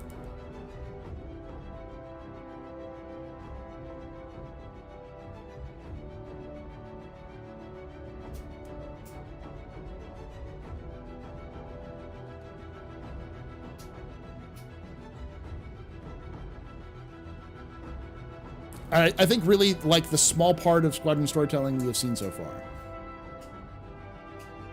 I think I really like, yeah, no, I think it's good. It's good storytelling. I think what Ryan is saying is if you are somebody who speaks the language that you're, so I want to put this to Black Americans in the chat or viewers or younger folks, you know, people who are like younger than me, Zoomers and alphas out there. You probably have experienced situations where writing for your generation or for your ethnicity was obviously not written by somebody of that group. And it's often painful to listen to or watch. I know I've experienced that before. We've all experienced that with the gamer representation in media, especially in the mid-2000s. Dear God, the cringe fest. So, like, you can tell when somebody is writing for a character they have no idea for. This is especially problematic with men writing women. It's something, like, for those of you who don't know, I write for fun. I'm working on something that I haven't talked about because I started working on something that I was talking about, and then I got caught up on it, and then I decided to switch gears and doing something different, and I'm really excited about it. I'll tell more about it later, but I want to get the first chapter finished of it beforehand. And that story has a woman as the main character, as one of the main characters. And so I'm constantly referring back to my wife being like, is this right? Does this sound okay? Because, you know, not that men and women talk differently. It's just that often when men write women, they can make them sound weird and definitely not sound like actual humans. So it's same kind of thing can happen with a lot of different generations and ethnicities and cultures, and that kind of stuff can happen. So, word up, dog. Yeah.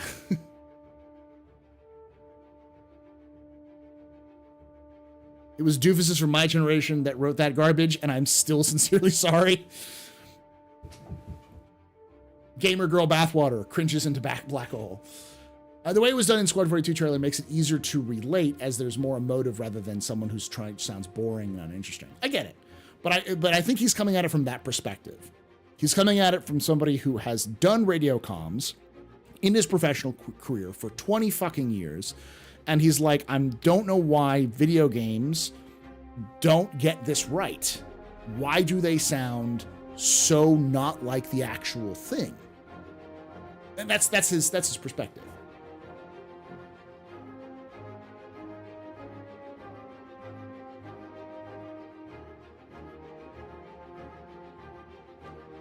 Gamer girl bathwater, gamer boy locks of chest hair. Vertigo would make so much money.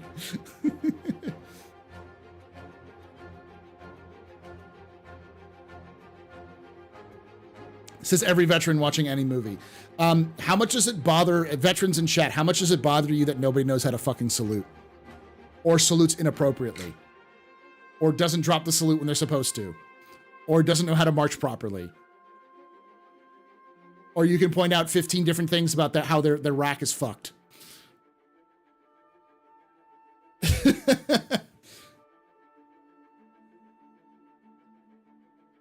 It's a movie, yeah. But when you see yourself represented in media, you kind of want it to not suck.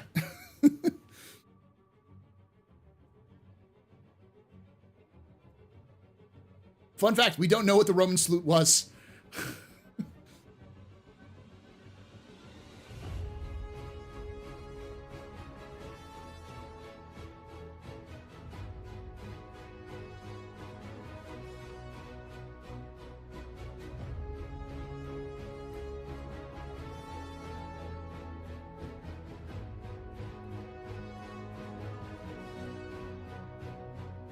Have you explained yet how Xi'an relieve themselves? Yes, online. It's a bird bath with a bidet because they go number 1 and number 2 out of the same hole at the same time.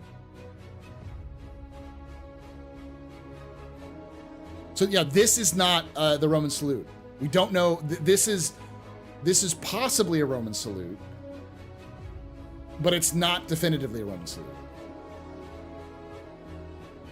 Veterans in movies and hacking in movies, equally triggering. Yeah. I've never seen my reflected in media because I've never been seen in said media. That's true. You personally, but I mean like your profession or your experience, maybe from your town. One of my favorites is watching The Martian and every person from Chicago being like, that motherfucker is not from Chicago. That motherfucker is from Boston. You can hear it in his accent.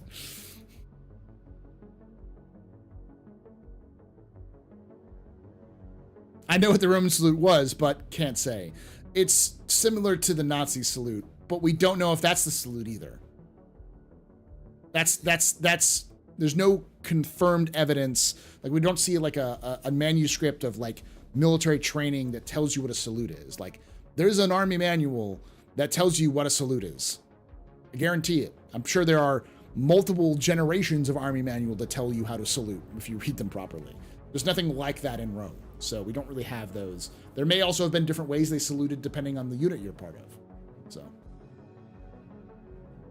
Boston versus Chicago. Yeah. We haven't won 500 for the releases now, yeah.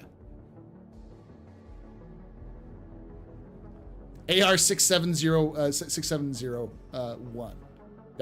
Yeah. By the way, fun life hack, look up military training manuals. If you ever want to know how to do something that there's no like tutorial online for, it probably has a military training manual and they're free.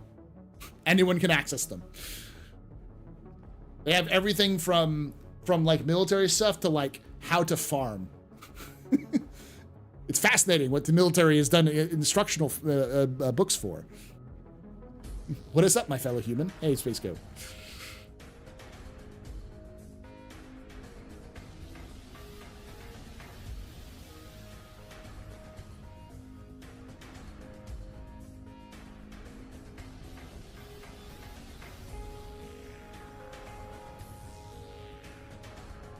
Also, different types of salutes depending on the decade, century of the Roman state. That's true, yeah.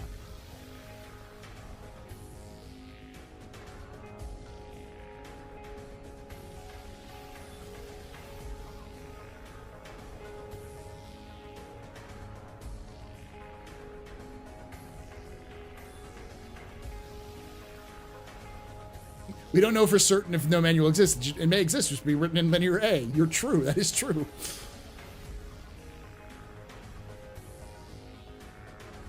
I remember my stepfather specifically noting the phrase, "I shit you not," in the movie The Rock as a common phrase when he was in the military and was shocked they used it. Huh. Welcome. You're coming at the end of my stream, so I'm going to be wrapping this up shortly. How do I keep kids from sleeping in history class? I have a good aim.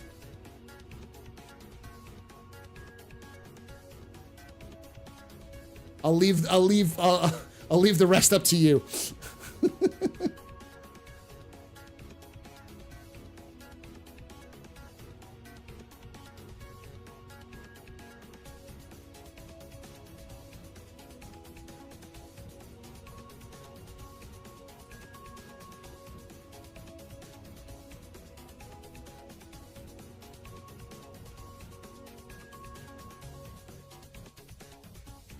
I was sure you used the meter stick instead.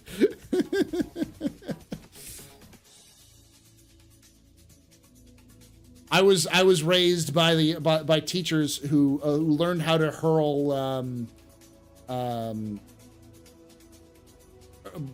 chalkboard erasers across the room with deadly accuracy.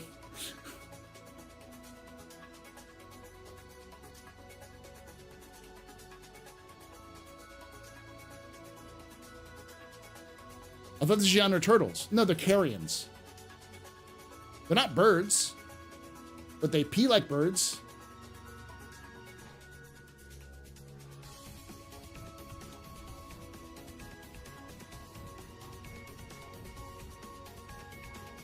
Yeah, that's an old tactic too. You take a heavy book, you drop it right next to them. It's like students on phones. What I've gotten so good at sneaking up on students. I can sit, but I'll look, like stand right behind a student as they're on their phone looking through stuff. And I'll just stare at their phone while they're doing it. And after a while, the other students around them will notice I'm there staring at their phone, and they'll start looking at me and going, or being like, "What is he doing?" And eventually, the kid will realize, "Oh, there's a teacher right behind me," and they can't even get mad. Because they're like, "Why are you looking at me?" It's like, because you weren't supposed to be on your phone. I wouldn't be looking at you what was on your phone if you didn't have your phone out. You know the rules. You're not supposed to have your phone out. Not only do you know the rules, but I ensured that you came up with the rules yourself at the beginning of the school year. So...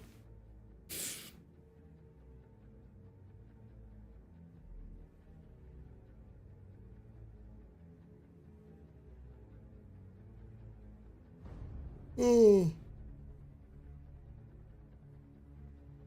Maybe you need to dedicate a class so we can start in lore. As I've always said, I don't see myself as a great teacher. I see myself as an effective teacher, and I try my best, but I don't think of myself as this amazing hero. I just try to do what I can with what I have. But I fuck up a lot, and that's just, and I've been teaching for 10 years, so it's gonna happen.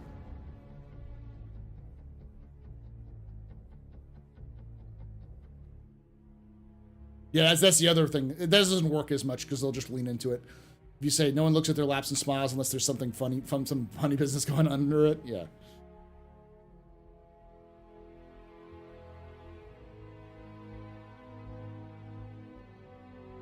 Cloaca, yeah. The fact that the toilet is described as having a fountain makes me go, I don't want to know what they do with the fountain after they go.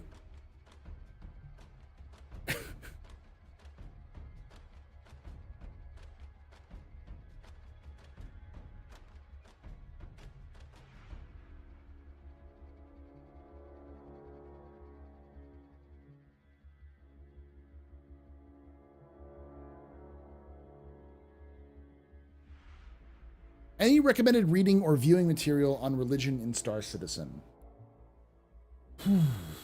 So there is a video from, I think, an ISC about the Xi'an. And there's a couple videos in there. And in that video, they talk about the Litova. And Litova is the Xi'an religion. There is a couple other things that they talk about the Banu religion, but it's not much. That's probably the biggest one, is the Zhan one on Litova and how it works, especially in terms of the beats, not beats, that's Banu, of the cycles and how they measure time. I believe it was a CitizenCon video from 2018. Or it might have been a 2017 or 2016 CitizenCon video. Maybe a 2017 video. It's a CitizenCon video on the Xi'an, because it was right after they released the Xi'an language guide. So I'm planning on doing a Xi'an religious or a Star Citizen religion topic. I plan on doing a lot of very boring topics. I call them boring because let me pull it up right now.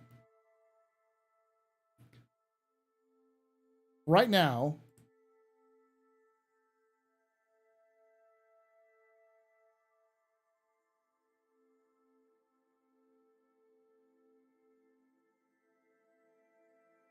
I did a video on, I've just released a video on the Crusader Spirit, right?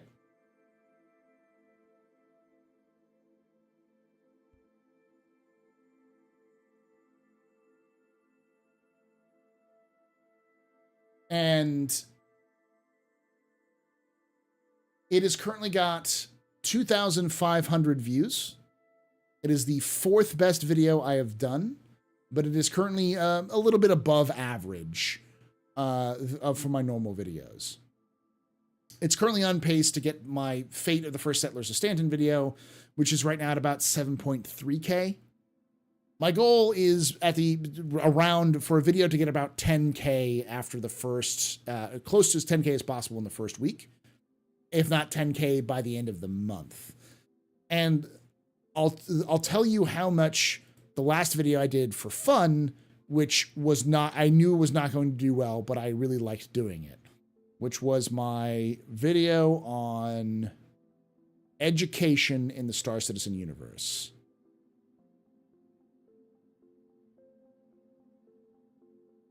Find it.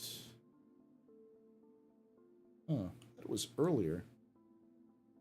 Can't remember it being that late. Oh, yeah. So I released it in April of this year, and it currently has 6,500 views.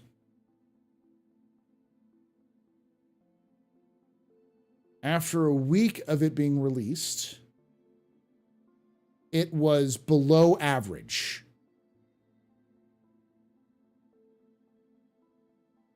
So typically after the first 7 days, I'm at between 3.9K and 5.4K. And first week after it was released, I had 3.3K. Now, it did actually generate a lot of subscribers for me compared to my typical video. Look at the audience. That's about the average. But it didn't really do well in the metrics, and it never will because of the topic it is. So I know what topics do well currently in Star Citizen lore. Ships and military. Bigger ships are always nice, but especially new ships that are about to come out will do well. Some of the stuff or like new topics that are kind of concurrent with the stuff, so like the fire rats and the headhunters and Xenothreat and gosh, I always forget the vigilante gang or the citizens of Pyro. They're all like that. That's a fascinating topic. But if I did a standalone video on all of the gangs of Star Citizen that we know of, it probably wouldn't do well because for some reason, Star Citizen lore fans hate gangs. Like either that or it's getting suppressed because it talks about gangs. So it's not being sent out because it doesn't track with what's going on. So yeah. Yes, I did, Fishy, and it's currently at over 11,000 views. It's currently at 11,800 views, and it is at 1,000. Yeah, and it's going up.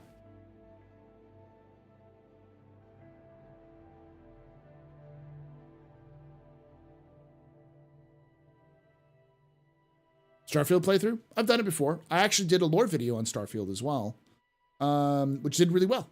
That's the one thing that I will say is that when I did lore.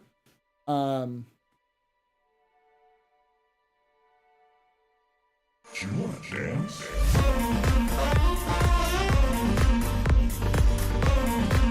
Hey, Warbond Nix. I'm about to get a call off of there. Just for a moment.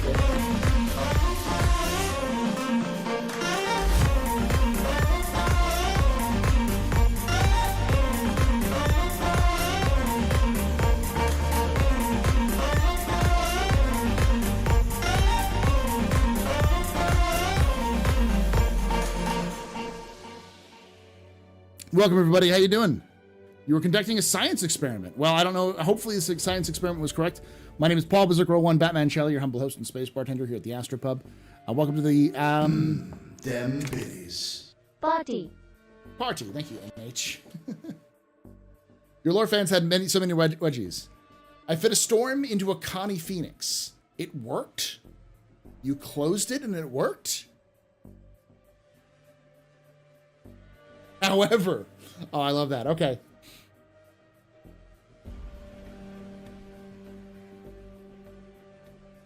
It only worked 1 out of 7 times.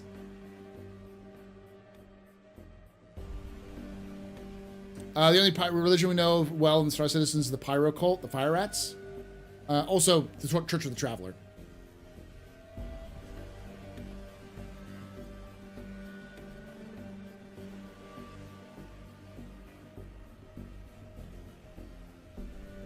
Play pranks on humans by asking if they want to drink. Oh, fuck that.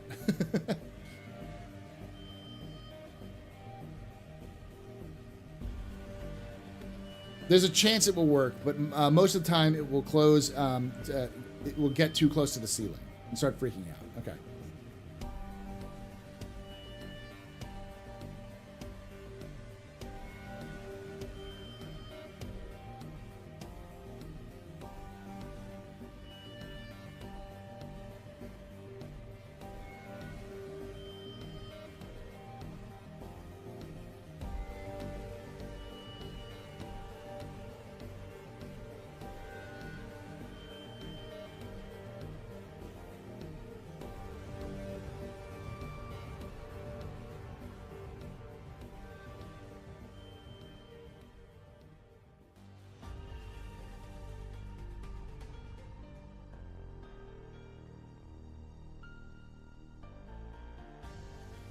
Looking through some of the comments, though.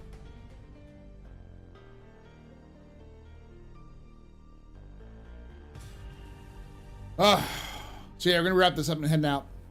Thank you all so much. You found the playlist? That's good. Your Galactic Historian is found... Yeah. So, yeah, the Astro Historian channel. Go to the Astro Historian channel. You'll find a playlist that says just Star Citizen. That'll have all of them.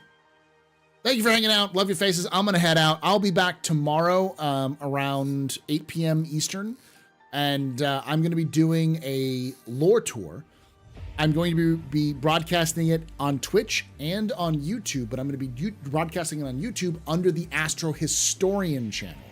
And my plan is to go live around probably about 30 minutes to an hour into it. So probably more like at 9 p.m. Eastern. Where when we'll get started with the actual lore content and the kind of the whole presentation, and then I'll probably wrap it up on YouTube. It's almost like creating a video on YouTube, but it's going to be the VOD for it. So, any chance we're going to do a lore run on Sunday? Yes. So Sunday we will be doing a lore run. That lore run is going to be specifically to the Flysa. So we'll do a lore tour, and then we're going to finish it up with a run to the Flysa.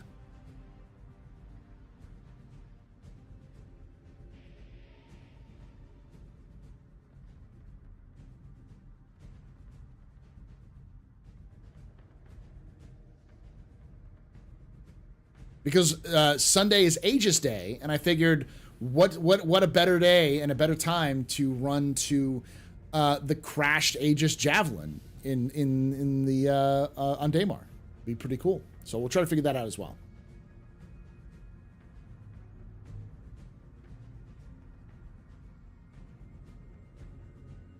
All right, y'all. Thank you again. And like I say every day, every time, hope to see you someday in the black.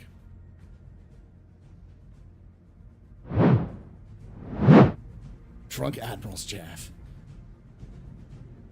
All right, let's find someone to raid.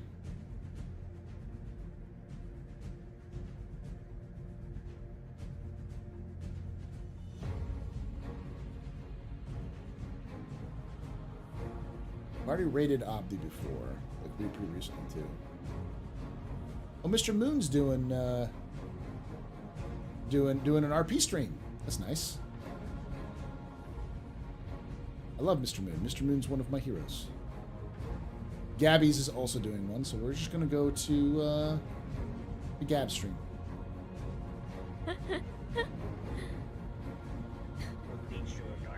See what I mean? There you go.